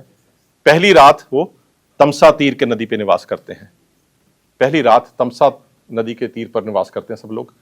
और रात में जब रात हो जाती है तो भगवान राम सुमंत्र जी को कहते हैं, क्योंकि राजा दशरथ ने सुमंत्र जी जो मंत्री थे उनको कहा था कि आप इनको छोड़ के आइए। राजा दशरथ ने तो ये कहा था कि आप इनको ले जाओ, थोड़ा घुमा फिरा के वापस ले आना। तो सुमंत्र जी साथ में थे, तो भगवान राम फिर सुमंत्र जी को कहते हैं कि भाई सुबह ही हम निकल जाते हैं, क्योंकि नहीं तो लोग सारे हमारे साथ चलेंगे। और उनको कहते हैं कि जब आप चलो भी तो रथ को इधर उधर घुमा के लेके जाना, ताकि लोगों को रथ के पहियों की पहचान ना हो कि हमारे पीछे पीछे आ जाए। तो भगवान उसके बाद चलते हैं और अगली रात जब वो पहुंचते हैं, वो श्रृंगबेरपुर के नदी के तट पे पहुंचते हैं। दूसरी रात वो श्रृंगबेरपुर नदी के तट पर गुजारते हैं। वहां पे निषाद राज से भेंट होती है प्रभु की। जब निषाद राज से भेंट होती है, वहां पे रामचरितमानस में एक बहुत अच्छा प्रसंग आता है जिसको लक्ष्मण गीता के नाम से कहा जाता है। और वो संवाद है लक्ष्मण जी का निषाद राज के साथ, जिसमें लक्ष्मण जी, जो मुझे चौपाई बहुत अच्छी लगती है, मानो पूरा कर्मयोग ही कह देते हैं कि काहू न कऊ सुख दुख कर दाता, निर्जित कर्म भोग सब भ्राता। कोई किसी को सुख नहीं देता, कोई किसी को दुख नहीं देता, हर इंसान अपना कर्म फल भोगता है। क्योंकि निषाद राज कहते हैं कि कैकेयी ने देखो भगवान को कितना दुख दिया, तो कहते हैं कि काहू न को सुख दुख कर दाता, निर्जित कर्म भोग सब भ्राता। हर इंसान अपना कर्म भोगता है, यहां पे हर इंसान अपना कर्म भोगता है। जब लक्ष्मण गीता के उपरांत अगले दिन सुबह सुमंत्र जी को भगवान कहते हैं कि अब आप वापस जाइए, हम गंगा पार जाएंगे। तब सुमंत्र जी बहुत कोशिश करते हैं, जो राजा दशरथ ने उनको संदेश दिया था वो सबको कहते हैं कि राजा दशरथ ने मुझे कहा था कि भाई अब 4-5 दिन हो गए, 2-4 दिन घुमा फिरा के आ जाओ, वनवास हो गया, चलो वापस चलो। जैसे हम लोगों के यहाँ होता ना कि थोड़ा सा पूरा कर लो, टोकन वनवास नहीं था भगवान के लिए, भगवान के उससे नहीं है। दशरथ जी ने कहा था कि अगर दोनों भाई वापस ना आए तो कम से कम सीता जी को तो वापस ले आना, क्योंकि अगर सीता जी भी वापस नहीं आएंगी तो मेरे प्राण नहीं रहेंगे। सुमंत्र को कहा था तो, और ये भी कहा था कि तुम सही मौका देख के जब सीता जी को थोड़ा भय लगे वन का, तब मेरा संदेश सुनाना। अब ये तो लास्ट अपॉर्चुनिटी थी सुमंत्र जी के साथ पास, क्योंकि भगवान अब गंगा पार के लिए तैयार थे। तो सुमंत्र जी फिर वहां पे दशरथ जी का संदेशा सुनाते हैं कि मई के ससुरे सकल सुख, जबई जहां मनुमान, तह तब रहिए सुखेन सिए, जब लगे विपत्ति बिहान। कि जी राजा दशरथ ने यह कहा था कि बेटा चाहे तुम मैके रह लेना, चाहे ससुराल रह लेना, हर जगह सुख है, जहां तुम्हारा मन करे वहां रह लेना। जब तक ये 14 वर्ष नहीं कट जाते तब तक आप वहीं रहना। लेकिन सीता जी भी अपने धर्म पे थी, राम जी भी थे, तीनों ही बात नहीं मानते और सुमंत्र जी को वापस लौटना पड़ता है। सुमंत्र जी वापस लौट जाते हैं। भगवान कहते हैं केवट को कि भी नाव लेके आओ, गंगा पार जाना है। मानस में केवट का और भगवान राम का जो प्रसंग है वो भी अपने आप में एक बहुत अनूठा प्रसंग है। भक्त और भगवान की जो चर्चा है यहां पे बहुत खूबसूरत है। और जब वो कहते हैं कि मांगी नाव न केवट आना, और फिर कहते हैं कि मैं तो जब तक आप मुझे पाँव ना पखारने दोगे, चरण ना धोने दोगे, मैं आपको पार नहीं जाने दूंगा। वो कहते हैं आपके चरणों की धूल से तो पत्थर से स्त्री बन जाती है, मेरी अगर नाव स्त्री बन गई तो मेरा तो कल्याण हो जाएगा, मैं तो नहीं करूंगा, तो मैं तो पहले आपके चरण धोऊंगा फिर आपको बिठाऊंगा। वो ये भी कहते हैं कि चाहे लखन मुझे बाण मार दे पर मैं ये मानूंगा नहीं। तो फिर भगवान वहां पे कहते हैं कि सुन के वट के बैन, प्रेम लपेटे पटे, बिहसे करुणा ऐन, चितव जान की लखन तन। भगवान केवट के जो उल्टे सीधे वचन से सुन के बहुत मुस्कुराए और देखा। फिर वो कहते हैं अच्छा चलो ले आओ। फिर वो कहते हैं कि अति आनंद मगर अनुरागा, चरण सरोज पखारन लागा। फिर वो भगवान के चरण कमल धोता है। भगवान के चरण धोके भगवान को, सीता जी को और लक्ष्मण जी को गंगा के पार ले जाते हैं। एक गंगा के पार ले जाते हैं तो भगवान जब उतरते हैं तो भगवान को लगता है कि मैंने इसको उतराई नहीं दी, इसको मैंने जैसे कहते हैं भाड़ा नहीं दिया। तो सीता माता उस समय अपनी अंगूठी उतार के भगवान को देती हैं कि आप इसको दे दीजिए। तो फिर केवट कहते हैं कि नाथ आज मैं काह न पावा, मिटे दोख दुख दारुन दावा, बहुत काल मैं कीन मजूरी, आज दीन विधि भल बन पूरी। कि प्रभु मैंने आज क्या नहीं पाया, आज तो मैंने सब कुछ पा लिया। बहुत काल मैंने मजूरी की, आज भगवान ने, विधि ने आज मुझे भर भर के लौटाया है।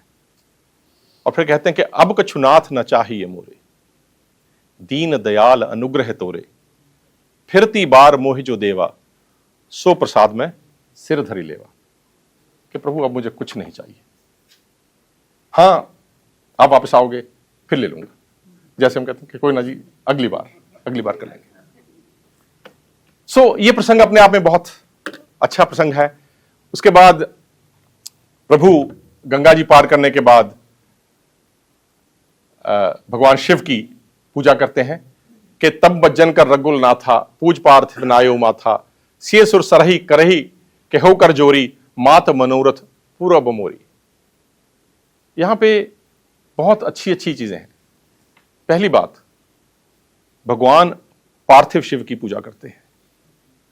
तुलसी बाबा ने पूरे मानस में 3 रिकंसिलेशंस किए हैं, इसको कहते हैं समन्वय बिठाया है 3 चीजों का। पहली बात, निराकार और साकार का उन्होंने रिकंसिलेशन किया है कि निराकार ही साकार है। इस बात को उन्होंने पूरे उसमें रिकंसाइल करके दिया हमें। दूसरी बात, उन्होंने ज्ञान और भक्ति का समन्वय किया है कि ज्ञान और भक्ति में अंतर कुछ नहीं है, ज्ञान ही भक्ति अंतर कहता। और तीसरी बात कहते हैं, तीसरी बात जो उन्होंने की, वो जो उस समय की बात को ध्यान में रखे। तुलसीदास जी जिस समय में हुए, भक्ति काल में हुए थे, उस समय सनातन धर्म में शैवाइट्स और वैष्णवाइट्स में आपस में बहुत ज्यादा डिफरेंस था। विष्णु उपासकों में और शिव उपासकों में बहुत ज्यादा डिफरेंस रहता था। पूरे मानस में उन्होंने शिव उपासकों और विष्णु उपासकों की समन्वय कर दिया। शिव जी को राम का भक्त और राम को शिव जी का भक्त कहा है। प्रभु कहते हैं जैसे शंकर प्रिय मम द्रोही, शिव द्रोही मम दास, ते नर करें कल्पबन, घोर नरक महुबास। कि अगर कोई शंकर जी का प्रिय होए और मेरा दास कहलाना चाहिए, या मेरा द्रोही हो और शंकर जी का दास कहलाना चाहिए, ऐसा नरक में रहता है। तो तुलसी बाबा ने इस तरह की ये रिकंसिलेशंस किए हैं पूरी मानस में। और दूसरी बात कि तीनों जो थे, राम जी, लक्ष्मण जी और सीता जी, पूरे कथा में कहीं पे भी दे आर नॉट सल्किंग। वो कहीं, उनको कोई रोष नहीं था कि हमें वनवास मिला है या हम वनवास जा रहे हैं। I think the right word is sulk. They were never sulking, they were never sulking, they were on a mission. और जैसे मिशन पे जाने के समय एक एक्साइटमेंट भी है और at the same time prayer भी रहती है, उसी तरह से सीता माता भी गंगा जी की प्रेयर करती हैं, गंगा जी को प्रे करती हैं, गंगा जी से आशीर्वाद मांगती हैं सीता माता, क्योंकि गंगा जी अटल हैं, अनादि हैं, एटर्नल हैं। जैसे ब्रज में अगर आप जाएं तो जो ब्रजवासी हैं वो हमेशा कहते हैं कि 3 चीजें यहां की जो हैं वो भगवान कृष्ण के समय से है। पहला ब्रज की रज, तीसरा गिरिराज महाराज, और दूसरा गिरिराज महाराज, और तीसरा यमुना जल। तो तीनों जो है वो भगवान कृष्ण के समय से है। ऐसे ही गंगा मां एटर्नल है। तो उनसे सीता मां उनकी पूजा करके आशीष लेती हैं। और गंगा माता क्या कहती हैं कि सुन रघुवीर प्रिया बै देही, तब प्रभाव जग विदित न केही, लोकप होए बिलोकत तोरे, तेहि सेवै सब सिद्धि कर जोरे। गंगा माता भी सीता माता को कंफर्म करती हैं कि ये अवतार है आदिशक्ति का, सब सिद्धियों का ये अवतार है। कहते हैं सब सिद्धियां आपके आगे हाथ जोड़कर रहती हैं, सब सिद्धियां आपके आगे हाथ जोड़कर रहती हैं। उसके बाद गंगा पार करने के बाद तीनों लोग पहले भारद्वाज मुनि के आश्रम जाते हैं, और भारद्वाज मुनि से मिलने के बाद फिर वो वाल्मीकि जी के आश्रम में जाते हैं। और वाल्मीकि जी के साथ भी जो भगवान का संवाद है वो बहुत खूबसूरत है। वो अपने आप में नवदा भक्ति और भक्ति का प्रसंग है। वहां वाल्मीकि जी भगवान को 14 स्थान बताते हैं जहां भगवान को रहना चाहिए। बहुत अच्छा संवाद है वो, राम जी और वाल्मीकि जी का संवाद, जो महर्षि वाल्मीकि का संवाद है। और उसी समय जब तीनों लोग जा रहे होते हैं, उस समय तुलसी बाबा ये चौपाई बोलते हैं जो मैंने आपसे शुरू में बोली थी कि उभे बीच सी सोहत कैसे, ब्रह्म जीव विच माया जैसे, जब वो वाल्मीकि जी के आश्रम की तरफ प्रस्थान कर रहे होते हैं। उसके बाद जो कथा चलती है वो ये है कि वाल्मीकि जी उनको कहते हैं कि आप चित्रकूट में निवास कीजिए। वाल्मीकि जी उनको चित्रकूट का पता बताते हैं। भगवान चित्रकूट में निवास करते हैं। वहां पे भरत जी भगवान को मनाने आते हैं। भरत जी मनाने आते हैं। वहां पे राजा जनक भी आते हैं, सभी अयोध्यावासी आते हैं। और जब राजा जनक वहां पधार जाते हैं पूरे उनके साथ, उसके बाद एक समय ऐसा आता है कि जब सासुओं से आज्ञा लेकर सीता माता अपनी माता और राजा जनक के शिविर में जाती हैं उनसे मिलने के लिए। ये उस समय का प्रसंग है। और उस समय जो दोहा है वो बहुत इमोशनल है, if I may use that word. उसमें कहते हैं कि सिए पितु मात स्नेह बस, बिकल न सकी संभार, धरनी सुता धीरज धर्यो, समय सुधर्म विचार। पहले अपने माता पिता को देख के सीता जी संभाल ना सके अपने आप को, इमोशनल हो गई। We all know that ultimately a child loses all control in the presence of his parents. We have parents, we are parents. That's the most emotional moment. But then Sita ji, being Sita ji, decides कि no, ना ये मेरे धर्म के अनुसार है, ना ये समय इस तरह का है। क्योंकि उनका धर्म क्या था? उनको पता था कि अगर मुझे यहां पे इनको लगा मेरे माता पिता को कि सीता व्याकुल है, दुखी है, तो मुझे कहीं ये ना कह दें कि चल वापस चलो। और अगर मुझे वापस चलने को कह दिया तो मेरे लिए कन्फ्लिक्ट हो जाएगा। मैं अपने धर्म का पालन करके राम जी के साथ रहूं या माता पिता की आज्ञा का पालन करके उनके साथ चलूं। सो उन्होंने अपने आप को तभी संभाला, उनको संभाला। और उसके बाद जब उनका जनक जी के साथ उनका मिलन होता है तो जनक जी उनको देख के, जनक जी का क्या हाल है? जनक जी कहते हैं कि तापस बेश जनक सिय देखी, भयो प्रेम परितोष विशेखी, पुत्र पवित्र किए कुल दो, सुजस धवल जग कह सबको।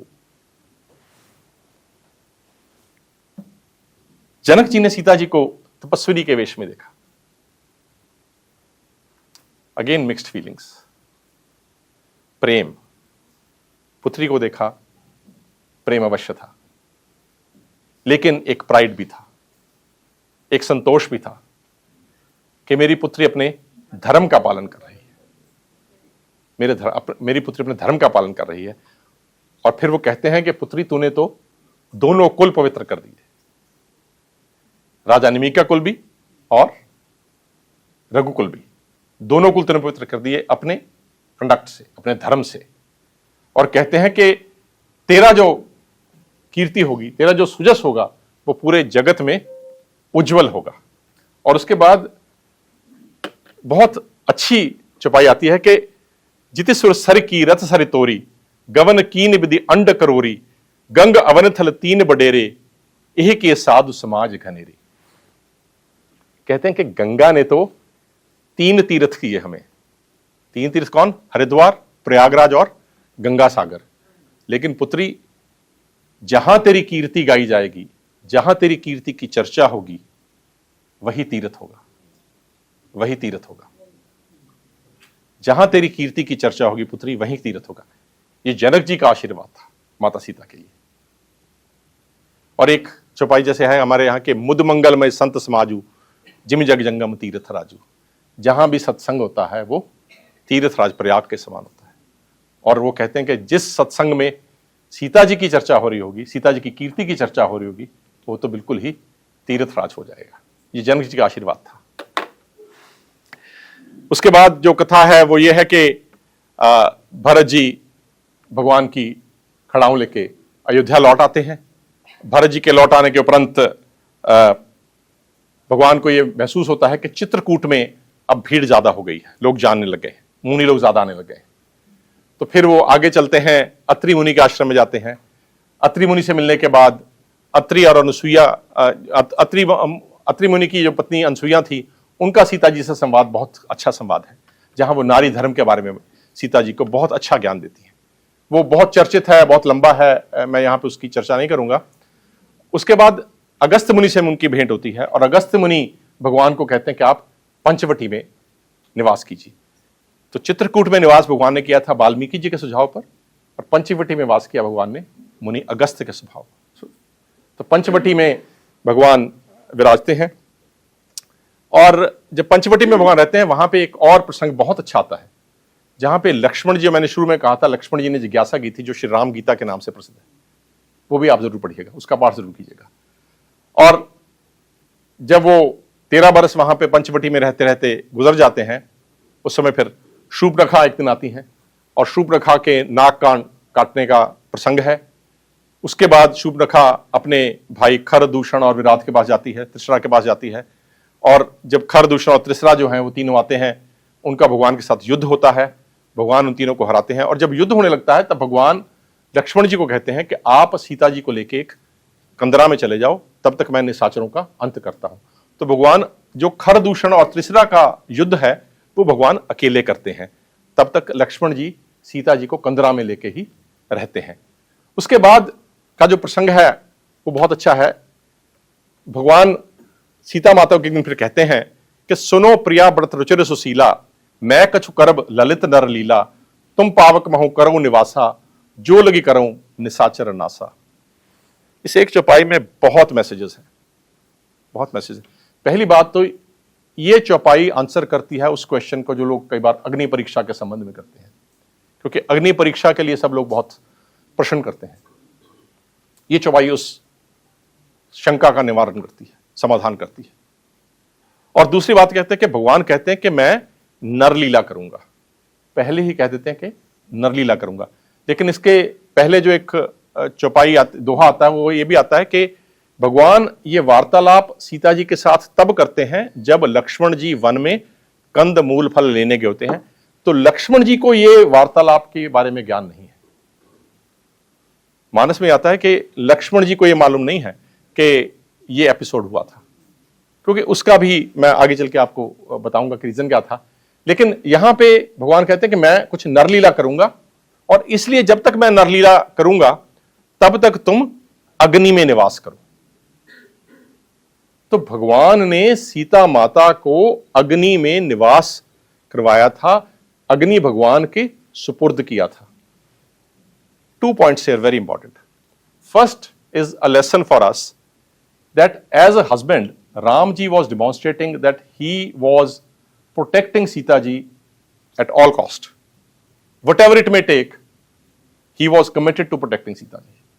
So कहते हैं कि आप अग्नि में भी निवास करना हो तो आप अग्नि में निवास कीजिए, मैं जब तक अपनी लीला करता हूं। दूसरी बात यह है कि it also demonstrates the trust between a wife and a husband. It demonstrates the complete trust that was there, कि अगर हस्बैंड ने वाइफ को यह भी कह दिया कि तुम अग्नि में प्रवेश कर जाओ, that was the kind of trust and love that they had between each other, that Sita ji was willing to even do that. If you look at it from a very dispassionate and a different, I mean, we are all devotees, we look at things in a different perspective. But अगर आप उसको दूसरी तरीके से देखेंगे तो ये भी है कि ट्रस्ट लेवल कितना हाई था उसमें। What was the trust level quotient was so high कि सीता जी वो भी करने को तैयार थी। और तीसरी बात इसमें जो बड़ी इंटरेस्टिंग आती है वो ये है कि रावण से सभी देवता डरते थे, क्योंकि रावण ने तो सभी को हरा दिया था।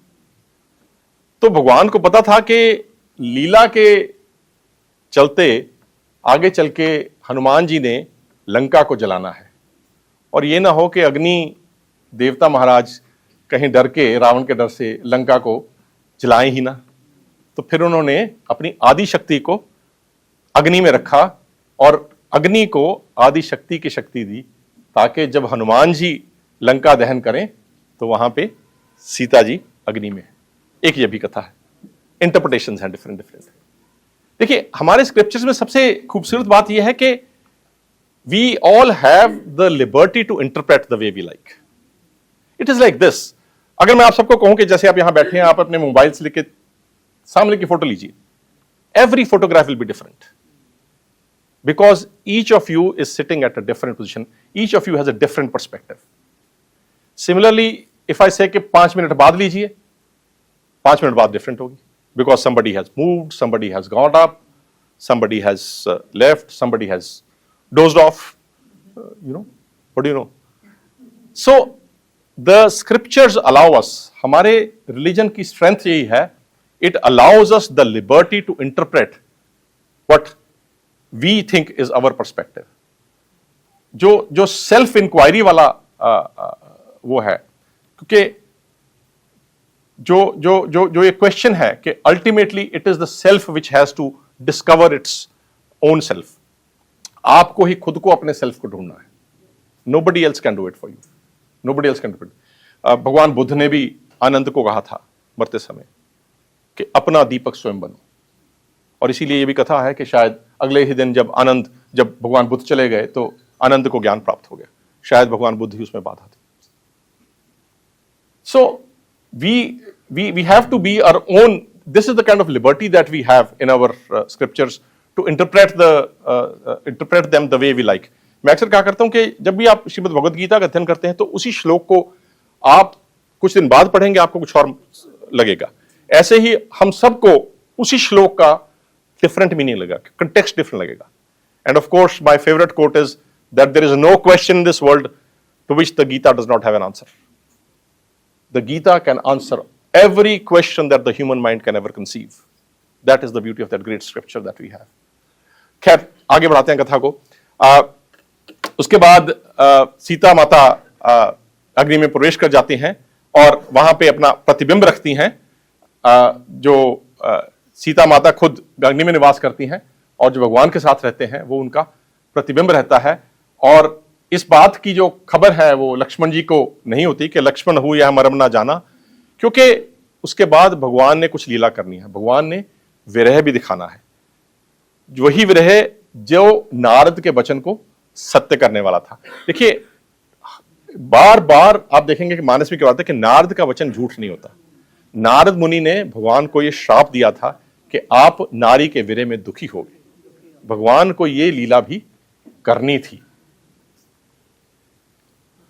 उसके बाद जो कथा आती है वो यह है कि मारीच के पास जब रावण के पास सूर्पनखा जाती हैं तो रावण ये प्लान करता है.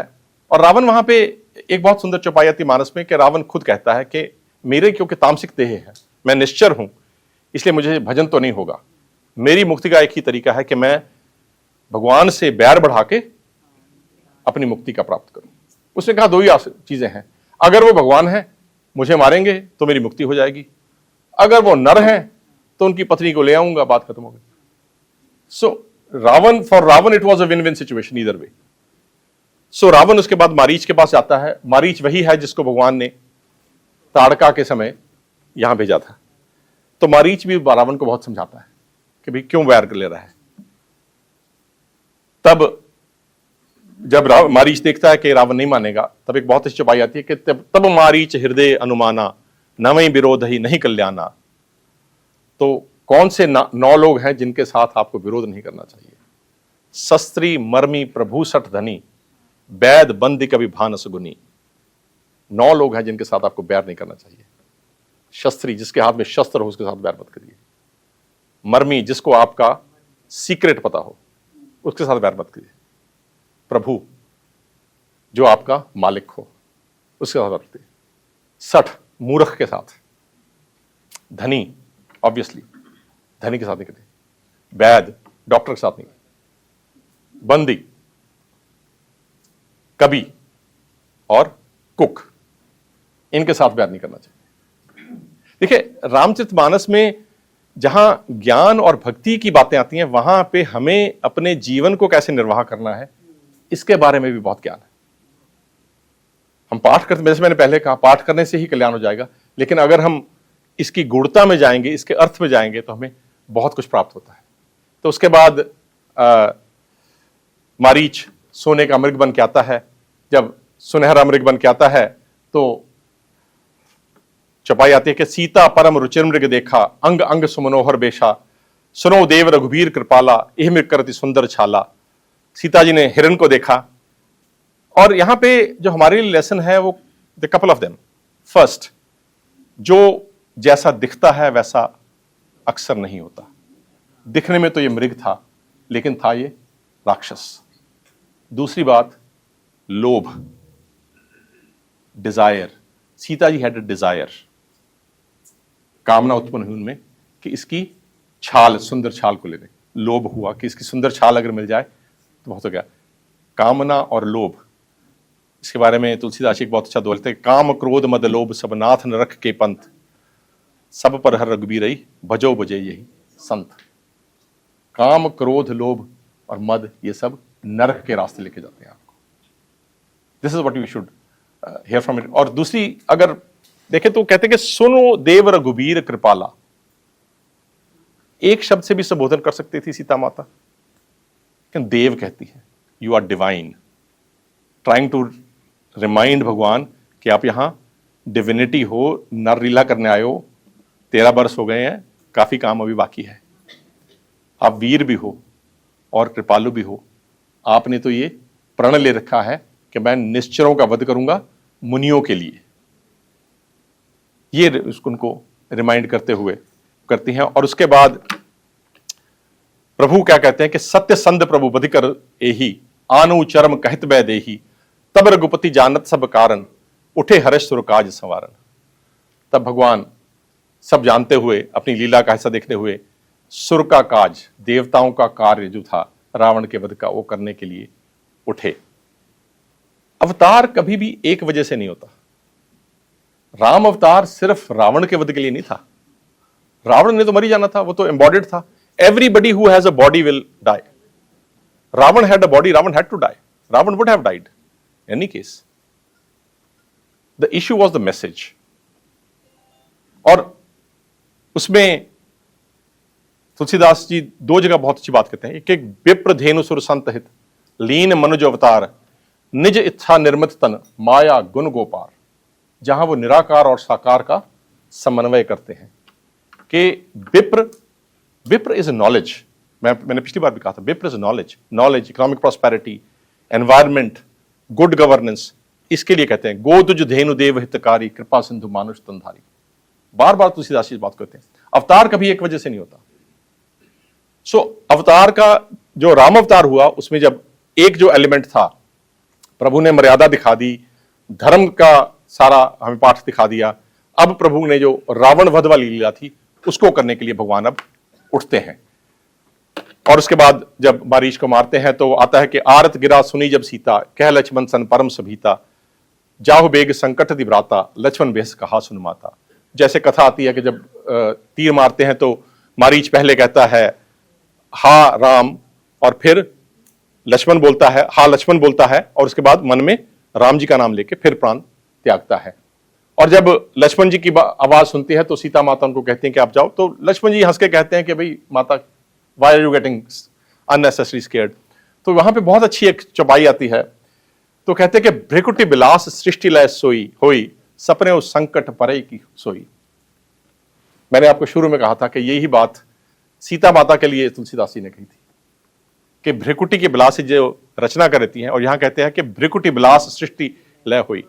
लक्ष्मण जी माता को कहते हैं कि जिनकी भ्रिकुटि हिलने से सृष्टि की रचना हो जाती है, क्या उन पे कभी संकट होगा। और उसके बाद आता है कि मर्म बचन जब सीता बोला, हरि प्रेरित लक्ष्मण मंडोला।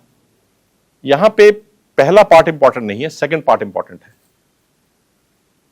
जो लक्ष्मण जी का मन डोलता है, वो मर्म वचन बोलने से नहीं डोलता, वो हरि की प्रेरणा से डोलता है। लक्ष्मण जी वॉज नॉट अफेक्टेड कि सीता जी ने मुझे डांट लगा दी या सीता जी ने मुझे कहा तो मैं चला जाऊं। वो क्या, हरि प्रेरित लक्ष्मण मंडोला, तो भगवान की प्रेरणा थी, क्योंकि वो it was part of his leela, जो उन्होंने अपनी लीला करनी थी। और फिर है बन दिसि देव सौंप सब काहू, चले जहां रावण ससिराहू। कई बार यहां पे लोग बात करते हैं कि यहां पे तुलसीदास जी कभी लक्ष्मण रेखा की बात नहीं करते। हम लोगों ने अपनी कहानियों में बहुत बार सुना है लक्ष्मण रेखा, लक्ष्मण जी बना के चले गए थे, लक्ष्मण रेखा की बात। तुलसी मानस में लक्ष्मण रेखा की बात यहां पे नहीं आती। वाल्मीकि रामायण में भी लक्ष्मण रेखा की बात नहीं आती। ये जो लक्ष्मण रेखा का कॉन्सेप्ट है, ये जो स्टोरी है, ये किसी और वर्जन में आई है। रामचरितमानस में राम जी की कथा की 300 डिफरेंट वर्जन हैं। So please don't take one version to be the absolute truth. The issue is not about the story, the issue is about the message. Please get the message. Story की variations को छोड़ दीजिए, message को पकड़िए, message को पकड़िए। लक्ष्मण रेखा का message पकड़िए। यहां पे लक्ष्मण रेखा का मैसेज ये था कि all of us need to respect boundaries. There are boundaries in every conduct. हर एक कंडक्ट में एक बाउंड्री होती है, हमें उस बाउंड्री की मर्यादा का पालन करना है, वो लक्ष्मण रेखा है। And that is a beautiful concept, I think, जो हमारी सोसाइटी को लक्ष्मण रेखा मिला है। लक्ष्मण रेखा की बात थोड़ी सी लंका कांड में मंदोदरी करती है रावण के साथ कि आपसे एक छोटी सी रेखा तो लांघी नहीं गई और अपने आप को बहुत वीर समझते हो, बट एक्सप्लिसिटली तुलसीदास बाबा ने लक्ष्मण रेखा की बात यहां पे नहीं कही। आई कैन सी डॉक्टर साहब गेटिंग अ बिट लेट। उसके बाद सीता हरण होता है। सीता हरण में हा जग एक वीर रघुराया, कही अपराध बिसारे दाया, आरती हरण सरन सुखदायक, हार रकुल सरोज दिन नायक। सीता माता को जब हरण करके ले जाते हैं रावण, तो वे विलाप करती हैं, और विलाप करती करती आगे कहते हैं कि हा लक्ष्मण तुम्हार नहीं दोसा, सो फल पायो कीन्यो रोसा, विविध विलाप करत बै देही, भूर कृपा प्रभु दूर सनेही। Just a small point I would like to say कि यहां पे जब वो पहली बार कहते हैं कि हा जग एक वीर रघुराया, कही अपराध बिसारे दाया, ये हम लोगों में भी आदत होती है कि जब हम पे कोई मुसीबत आती है, हम अपनी भूल तो नजरअंदाज करते हैं कि मैंने तो कुछ किया ही नहीं, मेरी क्या गलती थी जी, मेरे को ऐसी सजा मिली है। लेकिन सीता जी बहुत जल्दी उस चीज को पहचान लेती हैं। वो कहते हैं कि मैंने लक्ष्मण पे रोष किया था, मैंने क्रोध किया था, उसका मुझे ये फल मिला है, उसका मुझे ये फल मिला है। इसके बाद रावण जब सीता हरण करके लेके जा रहा होता है, उस समय जटायु से रावण का युद्ध होता है। जटायु कोशिश करता है सीता माता को बचाने की। सीता माता को जब वो लेके जा रहा होता है, तो उसके बाद माता देखती हैं कि सुग्रीव अपने मंत्रियों सहित बैठे हैं, तो वो अपने आभूषण और वस्त्र सुग्रीव के पास फेंक देती हैं, इस आशा में कि भगवान अगर मुझे ढूंढते हुए आएंगे तो यहां पे मुझे ढूंढ लेंगे, इनके साथ इनसे उनकी भेंट हो जाएगी। If you look at it again some kind of dispassionately here, that being a princess also, Sita ji was so courageous। देखो, मैंने त्याग और तपस्या की बात तो की, लेकिन करेज भी थी, वन में जाने की शक्ति भी थी, धर्म भी था।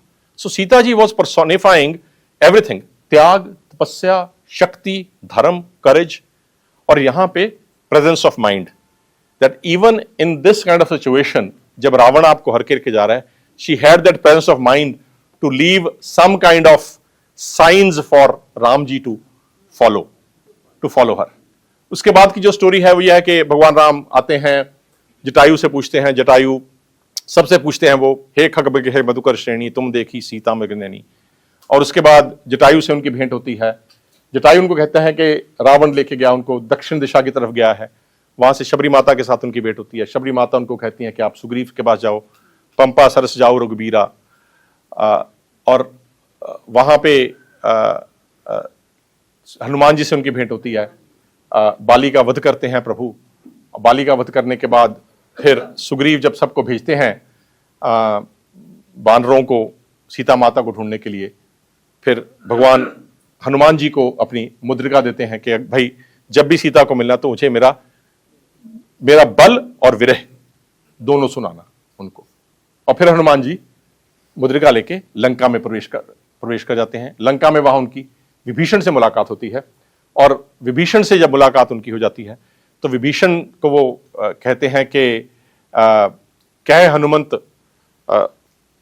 देखी चहूं जानकी माता, कि मैं जानकी माता को देखना चाहता हूं। तब जुगत विभीषण सकल सुनाई, कि भाई मैं आपको बताता हूं कैसे आपने जाना है। तो फिर वो हनुमान जी जो है वो अशोक वन में पहुंच जाते हैं। जब हनुमान जी अशोक वन में पहुंचते हैं तो वहां वो सीता माता को देखते हैं।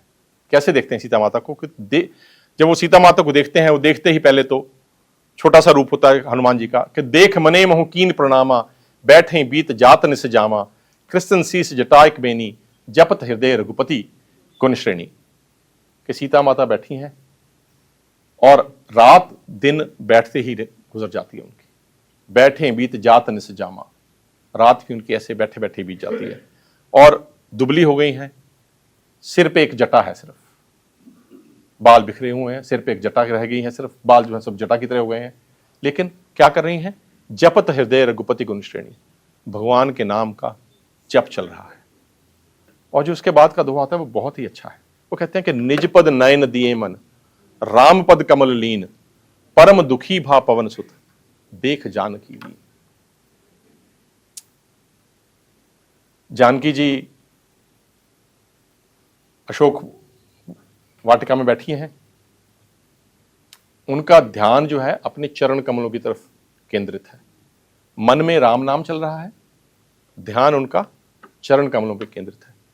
वैसे अगर आप कोई भी सोचेंगे तो बड़े ही सिंपल सा पोस्चर है कि आप अपने घुटने इकट्ठे करके नीचे की तरफ देख रहे हो। अक्सर हम लोगों ने देखा है कि स्त्रियां उस तरह से एक पोस्चर में बैठ जाती हैं, लेकिन इस पोस्चर का एक मतलब है, इसका एक अर्थ है।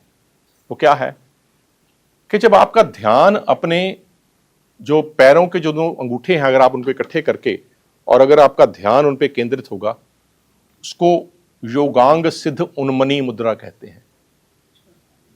योगांग सिद्ध उन्मनी मुद्रा बहुत अच्छी मुद्रा है,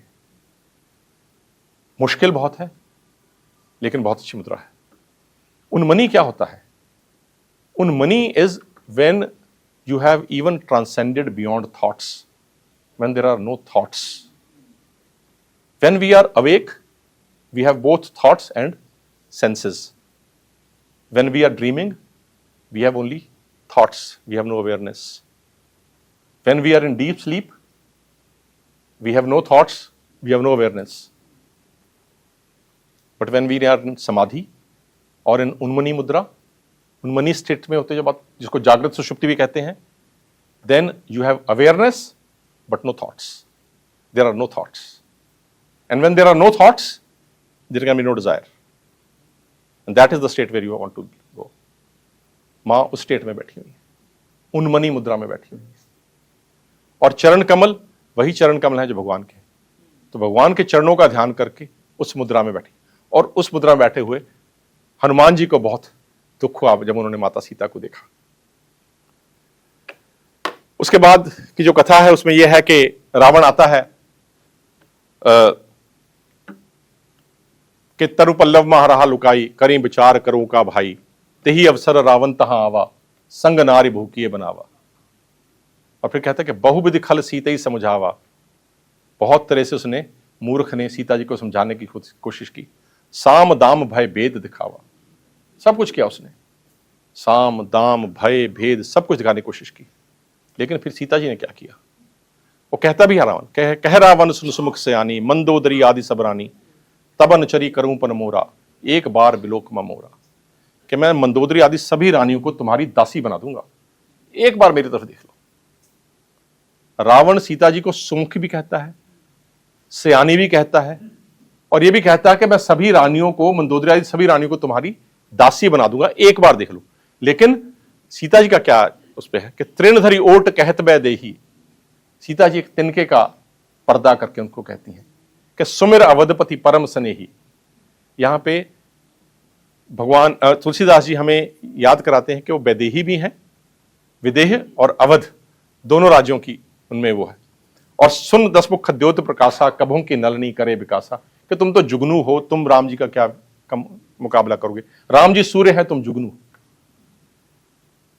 और देखिए सीता जी की शक्ति, सीता जी का आत्मबल देखिए कि उस अवस्था में जहां उन्हें मालूम नहीं कि कभी राम जी आएंगे, लक्ष्मण जी आएंगे, मुझे यहां पे आके बचाएंगे या नहीं, लेकिन इतना आत्मबल था कि रावण को, जो उस समय का सबसे माइटीएस्ट किंग था, प्रॉस्परस किंग था, रिच किंग था, पावरफुल किंग था, उसको कहती हैं कि तेरे को लज्जा नहीं आती, निर्लज, उसको गाली दे रही है कि असमन समझ कहत जान की, खल सुध नहीं रघुबीर वान की, सठ सुने हर आने मोही, अधम ने लज्ज लाज नहीं तो ही, कि तेरे को शर्म नहीं आती, तू मेरे को इसलिए हर लेके ले आया क्योंकि उस समय ना राम जी थे ना लक्ष्मण जी थे। और उसके बाद वो कहते हैं कि तू मुझे क्या डराएगा, इससे पहले कि रावण को कहता कि मैं तेरे को मार दूंगा, वो रावण की जो तलवार थी जिसका नाम चंद्रहास था, उसको ही कहती हैं कि चंद्रहास हरुमम परितापम, कि हे चंद्रहास तू मेरा दुख काट दे, तू ही मेरा सर काट दे, रावण मेरे को क्या डराएगा, तू ही कर दे ये काम। और रघुपति बिरह अनल संजातम, मेरे से अब रघुपति का बिरह नहीं सह जाता। शीतल निसत बहस बर धारा, कह सीता हर मम दुखवारा, मेरा दुख जो है तुम हर लो, चंद्रहास को वो कहती हैं। और उसके बाद रावण उनको डरा के जब चला जाता है और कहता है कि मास दिवस बहु कहा ना माना तो मैं मारब काड़ कृपाना, अगर 1 महीने में तुमने मेरा कहा नहीं माना तो मैं कृपान काट के तुम्हें मार दूंगा।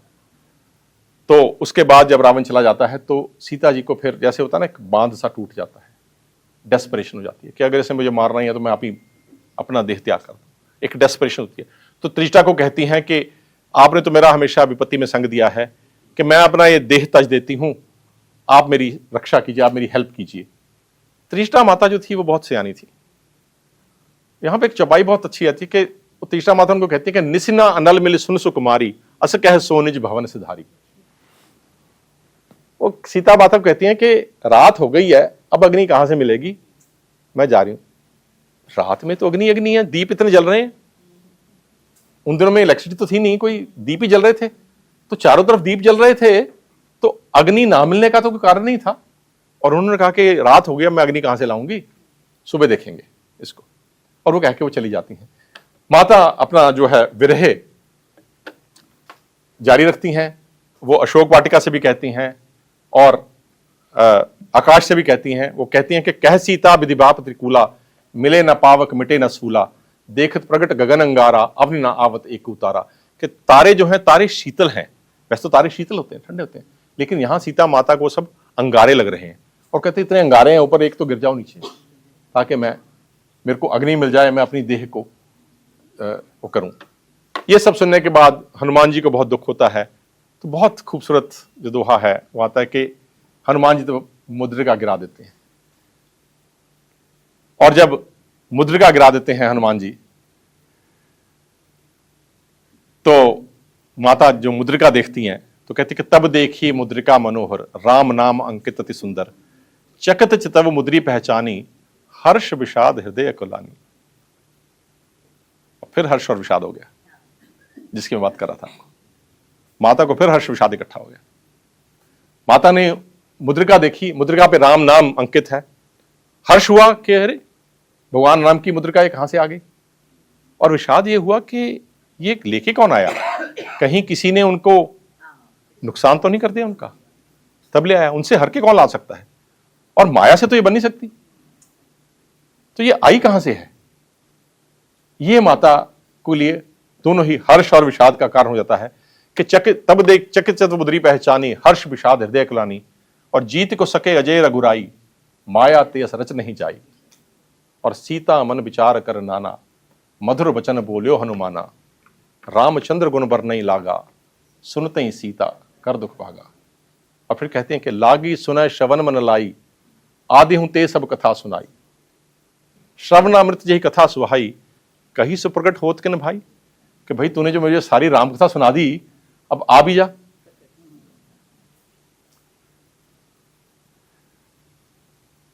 तो हनुमान जी फिर प्रकट होते हैं। और जब हनुमान जी प्रकट होते हैं तो कहते हैं कि यह मुद्रिका मात में आनी दीन राम तुम कहां सहदानी। कि मुझे राम जी ने दी थी, कि आपके लिए निशानी के लिए दी थी। तो फिर वो कहते हैं कि नर बा नर ही संग कहूं कैसे, कि नर और वानर का संग कैसे हो गया। फिर उनका कही कथा भाई संगति जैसे। फिर हनुमान जी पूरी कथा सुनाते हैं उनको कि कैसे हमारा मिलन हुआ। और फिर वो कहते हैं कि कवि के बचन सप्रेम सुन उपजा मन विश्वास माना मन क्रम बचनी है कृपा सिंधु करदास। यहां पे हनुमान जी जब माता से कहते हैं, मिलते हैं, तो मुद्रिका के बाद जब देखते हैं कि मुद्रिका देखने के बाद भी माता को विश्वास नहीं हुआ, माता को लग रहा है कि कहीं ये रावण का भेजा हुआ कोई दूत तो नहीं है, रावण का भेजा तो नहीं है। तो वहां पे हनुमान जी एक बहुत अच्छी चौपाई कहते हैं कि राम दूत मैं मात जान की सत्य शपथ करुणा निधान की। मैंने आपको शुरू में कहा था कि ये करुणा निधान जो बाबा ने, तुलसी बाबा ने भगवान के लिए शब्द इस्तेमाल किया, इसका बाद में बहुत इंटरेस्टिंग रोल आएगा। माता जानकी भगवान को करुणा निधान कह के पुकारती थी। तो भगवान राम ने जब मुद्रिका दी तो हनुमान जी को शायद ये कोड वर्ड भी दे दिया कि आप उनको ये बता देना, अगर उनको डाउट हो, अगर आप उनको करुणा निधान बोलोगे तो वो समझ जाएंगी कि ये मेरा ही है। तो उसके बाद उन्होंने कहा था कपि के बचन सप्रेम सुन उपजा मन विश्वास जाना मन क्रम वचन है कृपा सिंधु करदास। और फिर वो कहते हैं कि कोमल चित कृपाल रघुराई कपि कही हेतु धरी ने ठुराई सहज बान सेवक सुखदायक कभों को सुरति करत रघुनायक। वो कहती हैं कि ये एक भक्त की दीन भरी पुकार है कि मेरी सुरति भी कभी भगवान लेते हैं। भगवान तो बड़े कोमल हैं, कृपालु हैं, मेरे को भी कभी याद करते हैं कि नहीं। ये एक भक्त की आर्त पुकार है, एक भक्त की पुकार है। और मैं पिछली बार मैंने शायद आप लोगों से इस बात का जिक्र किया था कि अगर आप उस तरह से देखें तो हनुमान जी भक्त हैं, भगवान ब्रह्म हैं, सीता माता भक्ति हैं। हनुमान जी ने राम नाम की मुख में मुद्रिका ली और सागर पार किया, भक्ति का आशीर्वाद प्राप्त हुआ, वापस गए, भगवान ने उनको गले लगा लिया। भक्त का भक्ति से आशीर्वाद प्राप्त करने के बाद ब्रह्म से मिलन होता है। तो इसमें एक ये भी संकेत आता है। उससे बात है कि कभो नयन मम शीतल ताता, होई है निरख श्याम ऋतु गाता, बचन न आव नयन भरे बारी, अहु नाथ हो निपट बिसारी। कहते कहते माता का गला रुंध गया। इस पूरे प्रसंग में हनुमान जी सीता जी को कई बार मातू, माता, माई कह के पुकारते हैं। काफी देर बाद फिर माता उनको कहती हैं कि सुत कह के पुकारती हैं, सुन सुत सब कब के तुम्हें समाना, कि हे सुत क्या सभी कभी तुम्हारे समान हैं, छोटे छोटे, जातु धान अति भट्ट बलवाना। और जब माता उनको सुत कहती हैं और उसके बाद उनको अजर अमर गुणनिधि सुत हो का आशीर्वाद देती हैं, उसके बाद जब हनुमान जी वापस जाते हैं, भगवान राम से उनकी भेंट होती है, फिर भगवान राम उनको सुत कह के पुकारते हैं कि सुन सुत तो ही उरण में नाही, देखूं कर विचार बन माही, पुन पुन कपे चितव सुरत्राता, लोचन नीर पुलकति गाता। तो सुत पहले माता ने कहा, पिता ने उसके बाद सुत कहा। पहले माता ने दर्शाया कि सुत है। और उसके बाद जब लंका दहन हो जाता है, लंका दहन के बाद हनुमान जी को वापस जाना है, तो हनुमान जी माता को कहते हैं कि मुझे भी कुछ निशानी दीजिए, क्योंकि भगवान पूछेंगे मेरे से कि भाई तुम मिलके आए हो, कुछ निशानी दो तभी मेरे को पता चलेगा। फिर माता उनको चूड़ामणि उतार के देती हैं। चूड़ामणि सर के बाल की का ज्योल होता है कि चूड़ामणि उतार तब दयु, हर्ष समेत पवन सुत लेऊ, केहू तात असमोर प्रणामा, सब प्रकार प्रभु पूरन कामा। बहुत इंपॉर्टेंट शब्द है यहां पे, सब प्रकार प्रभु पूरन कामा। माता कह रही है कि भगवान तो सभी प्रकार से पूर्ण काम है, उनके तो कोई इच्छा नहीं है, उनकी तो कोई कामना नहीं है, कोई इच्छा नहीं है उनकी, लेकिन मेरी तो इच्छा है। मेरी इच्छा क्या है कि मुझे आके बचाइए यहां से। तो क्या कहते हैं कि दीन दयाल बिरद संभारी, हरऊ नाथ मम संकट भारी। आप पे किसी पे भगवान ना करे कभी कोई संकट आए, लेकिन अगर कोई संकट आए इस चौपाई का पाठ कीजिएगा, दीन दयाल बिरद संभारी, कि प्रभु आप तो दीन दयालु, आपका तो स्वभाव है दया करना, और मेरे पे बहुत बड़ा संकट आया हुआ है कि दीन दयाल बिरद संभारी, हरऊ नाथ मम संकट भारी। और उसके बाद हनुमान जी वापस आते हैं, भगवान राम से मुलाकात होती है, भेंट होती है उनकी। तो भगवान राम उनसे पूछते हैं कि कहो तात की भांति जान की, रहत करतर इच्छा सुप्राण की, कि हनुमान जी आप तो मिलके आए हो, माता से जानकी से मिलके आए हो, कैसे रक्षा करती हैं अपने प्राणों की। तो बहुत अच्छा दोहा है। तो कहते कि नाम पाहरू दिवस निसी, ध्यान तुम्हार कपाट, लोचन निज पद जंत्रित, जाहि प्राण के ही बाट। कि प्रभु आपका नाम जो है वो तो दिन रात पहरा दे रहा है उनका, और आपका जो ध्यान है वो किवाड़ है, तो जाएं प्राण किस तरफ से। कि नाम पहारू दिवस निसी, ध्यान तुम्हार कपाट, लोचन निज पद जंत्रित। जो नेत्र है वो तो आपके चरण कमलों में लगे हुए हैं, तो प्राण निकलेंगे कहां से। तो आप ही के नाम का, आप ही के ध्यान का पहरा जब बैठा हुआ है प्रभु, तो माता सकुशल है, माता सकुशल है, लेकिन एक एक पल उनको भारी पड़ रहा है, हमें उनको बचाना चाहिए। इसके बाद की जो कथा है उसमें भगवान समुद्र पार करते हैं, विभीषण आते हैं, समुद्र पार करते हैं, लंका पहुंच जाते हैं, लंका में अंगद को भेजते हैं भगवान। उसके बाद युद्ध होता है भगवान का।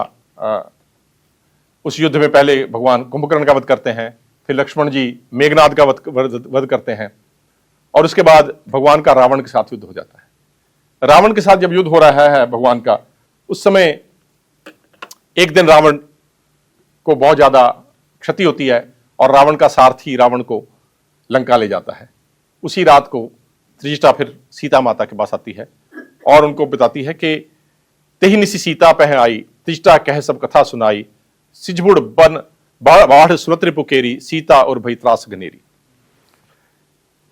के भगवान रावण के जब जब सिर काट रहे हैं और भुजा काट रहे हैं, वो फिर से वापस वैसे ही हो जाते हैं कि सिर और भुजा कटने के बाद फिर से नए आ जाते हैं। त्रिजटा ये कथा के भगवान उसको सीता माता को सुनाती है। तो सीता माता को ये सुनने के बाद बहुत दुख होता है। तो वो कहती भी ये क्यों हो रहा है? और वो सीता माता कहती हैं कि रघुपति सर सिर कटे न मरही, विधि विपरीत परित सब करई, मोर भाग्य जियावत ओही, जही हो हरिपद कमल बिछोही।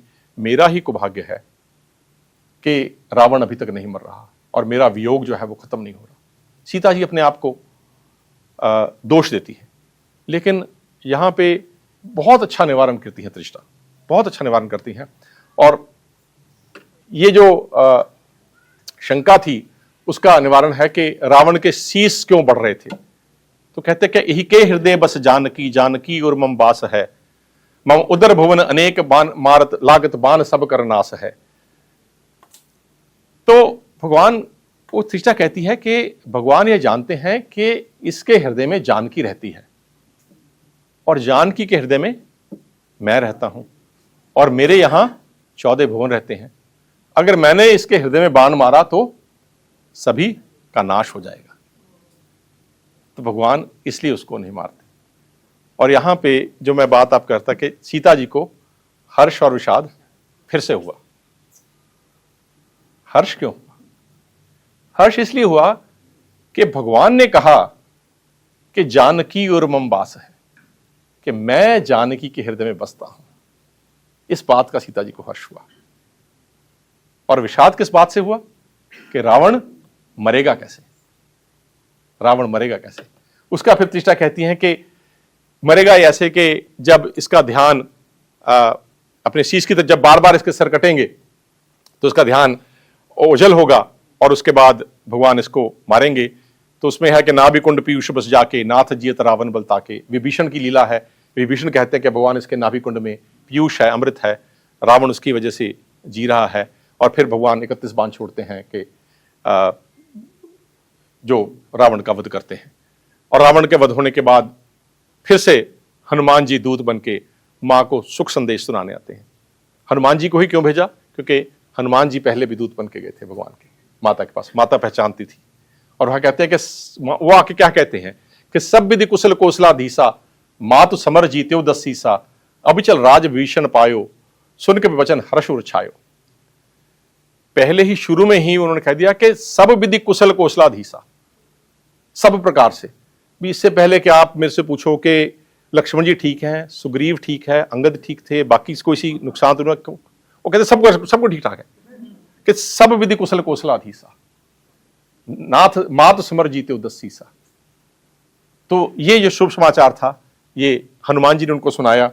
और उस पर जब उनको हर्ष हुआ तो वो कहते हैं कि अति हर्ष बन तन पुलक लोचन, सजल कह पुण्य पुण्य रमा, का देऊं ते हितराय लोक महु कपि, किमिपि नहीं बानी समा। दो चीजें हैं यहां पे। तुलसी बाबा यहां माता को रमा कह के पुकारते हैं। रमा लक्ष्मी जी को भी कहा जाता है। तो तुलसी बाबा जैसे वहां श्री कह के पुकारा था, यहां फिर से कहते हैं कि मां लक्ष्मी का अवतार है। और फिर वो कहते हैं कि का देऊं त्रय लोक महु कपि किमिप नहीं बानी समा। माता के ऐश्वर्य की बात कही कि इस अवस्था में भी माता का ऐश्वर्य उतना ही है। और माता फिर उनको हनुमान जी को खैर आशीष देती हैं। और इसके बाद जो प्रसंग आता है वो अग्नि परीक्षा का आता है। और बाबा इसमें क्लियर कर देते हैं कि सीता प्रथम अनल महु राखी, कि जो पहले सीता को अग्नि में रखा था भगवान ने, प्रगट कीन चाहूं अंतर साखी, उसको फिर से प्रकट करना था। क्योंकि भगवान को अब अयोध्या जी वापस जाना है, 14 साल पूरे हो गए। वहां तो फिर प्रतिबिंब लेके नहीं जा सकते ना जी, वहां तो ओरिजिनली लेके जाना है। तो पावक प्रबल देख बैदेही, हृदय हर्ष नहीं भय कछुते ही। यहां पे विषाद नहीं हुआ माता को, यहां पे सिर्फ हर्ष हुआ, क्योंकि ट्रस्ट है, ट्रस्ट है। यहां पे विषाद नहीं है, जहां पे सिर्फ हर्ष है कि प्रभु से अब मिलन होगा। और उसके बाद माता प्रवेश कर जाती हैं अग्नि में और कहते हैं कि जैसे श्रीखंड संपावक प्रवेश कियो सुमिर प्रभु मैथिली। श्रीखंड मतलब चंदन के जैसे शीतल हो गई अग्नि। सीता माता उसमें प्रवेश करती हैं। कैसे प्रवेश करती हैं? जय कोसलेस महेश वंदित चरण रति अति निर्मली। जिन चरणों में उनकी रति है और जिन चरणों को महेश जी वंदना करते हैं, उन चरणों का ध्यान करके माता अग्नि में प्रवेश कर गई और वहां प्रतिबिंब और लौकिक कलंक प्रचंड पावक महुजरे, जो प्रतिबिंब था और जो लौकिक कलंक था वो दोनों ही जल गए। और उसके बाद का जो छंद है वो और भी अच्छा है, जिसमें कहते हैं कि धरि रूप पावक पानी गह श्री सत्य श्रुति जग विदित जो जिमि क्षीर सागर इंदिरा रामई समर्पी आन को।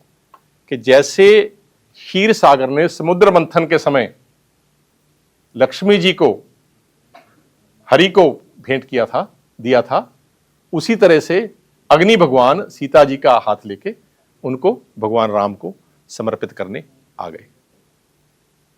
तो जो अग्नि परीक्षा वाली है ये लीला थी भगवान की। पहले रखा, उसके बाद retrieval. It's as simple as that, you know, it's a retrieval of the original. उसके बाद भगवान सीता माता के साथ वापस पुष्पक विमान में चढ़ के अयोध्या की तरफ प्रस्थान करते हैं। वहां पुष्पक विमान से ही सीता माता को दिखाते हैं कि यहाँ पे हनुमान अंगद के मारे रणमहु पड़े निशाचर भारे, कि जो जो निशाचर मारे थे उनको रणभूमि की के दर्शन कराते हैं। और वो कहते हैं कि रावण कुंभकर्ण दो भाई यहाँ हते सुर मुनि दुखदाई। जो रावण और कुंभकर्ण थे उनको दोनों को मैंने यहाँ मारा था। फिर रामेश्वरम के दर्शन भी कराते हैं। रामेश्वरम की दर्शन भी सीता माता को करा के फिर प्रयागराज रहते हुए वापस भगवान अयोध्या जी आ जाते हैं। अयोध्या जी में जब माता आती हैं, जब सीता माता वापस आती हैं, भगवान राम और सीता माता, उसके बाद सब लोग प्रसन्न होते हैं और उसके बाद राजतिलक की तैयारियां हो जाती हैं। और वहां पे है कि प्रभु विलोक मुनि मन अनुरागा तुरंत दिव्य सिंहासन मांगा रेव सम तेज सो बन न जाई बैठे राम जिन सिरनाई। भगवान राम और सीता माता मुनि वशिष्ठ की आज्ञा पाके सभी ब्राह्मणों को, गुरुजनों को प्रणाम करके सिंहासन पर बैठते हैं। और जब सिंहासन पर बैठते हैं तो जनक सुता समेत रघुराई पेट पहर्षे मुनि समुदाय वेद मंत्र तब द्विजन उचारे नव सुर मुनि जय जयति पुकारे। पूरे नव मंडल में जय सिया राम की आवाज गूंजती है। भगवान राम और सीता माता राज सिंहासन पर विराजमान होते हैं। भक्ति और ज्ञान राज सिंहासन पर विराजमान होता है। जब भक्ति और ज्ञान का राज हो, जब भक्ति और ज्ञान राज सिंहासन पर विराजे, वही राम राज्य है। जब भक्ति और ज्ञान राज सिंहासन पर विराजे, वही राम राज्य है। और वहां पे माता सिया कैसी लगती हैं? वही बात जो मैंने शुरू में कही थी कि उभे बीच सिय सोहत कैसे ब्रह्म जीव बिच माया जैसे। ओम श्री राम। नमामि नमामि नमामि।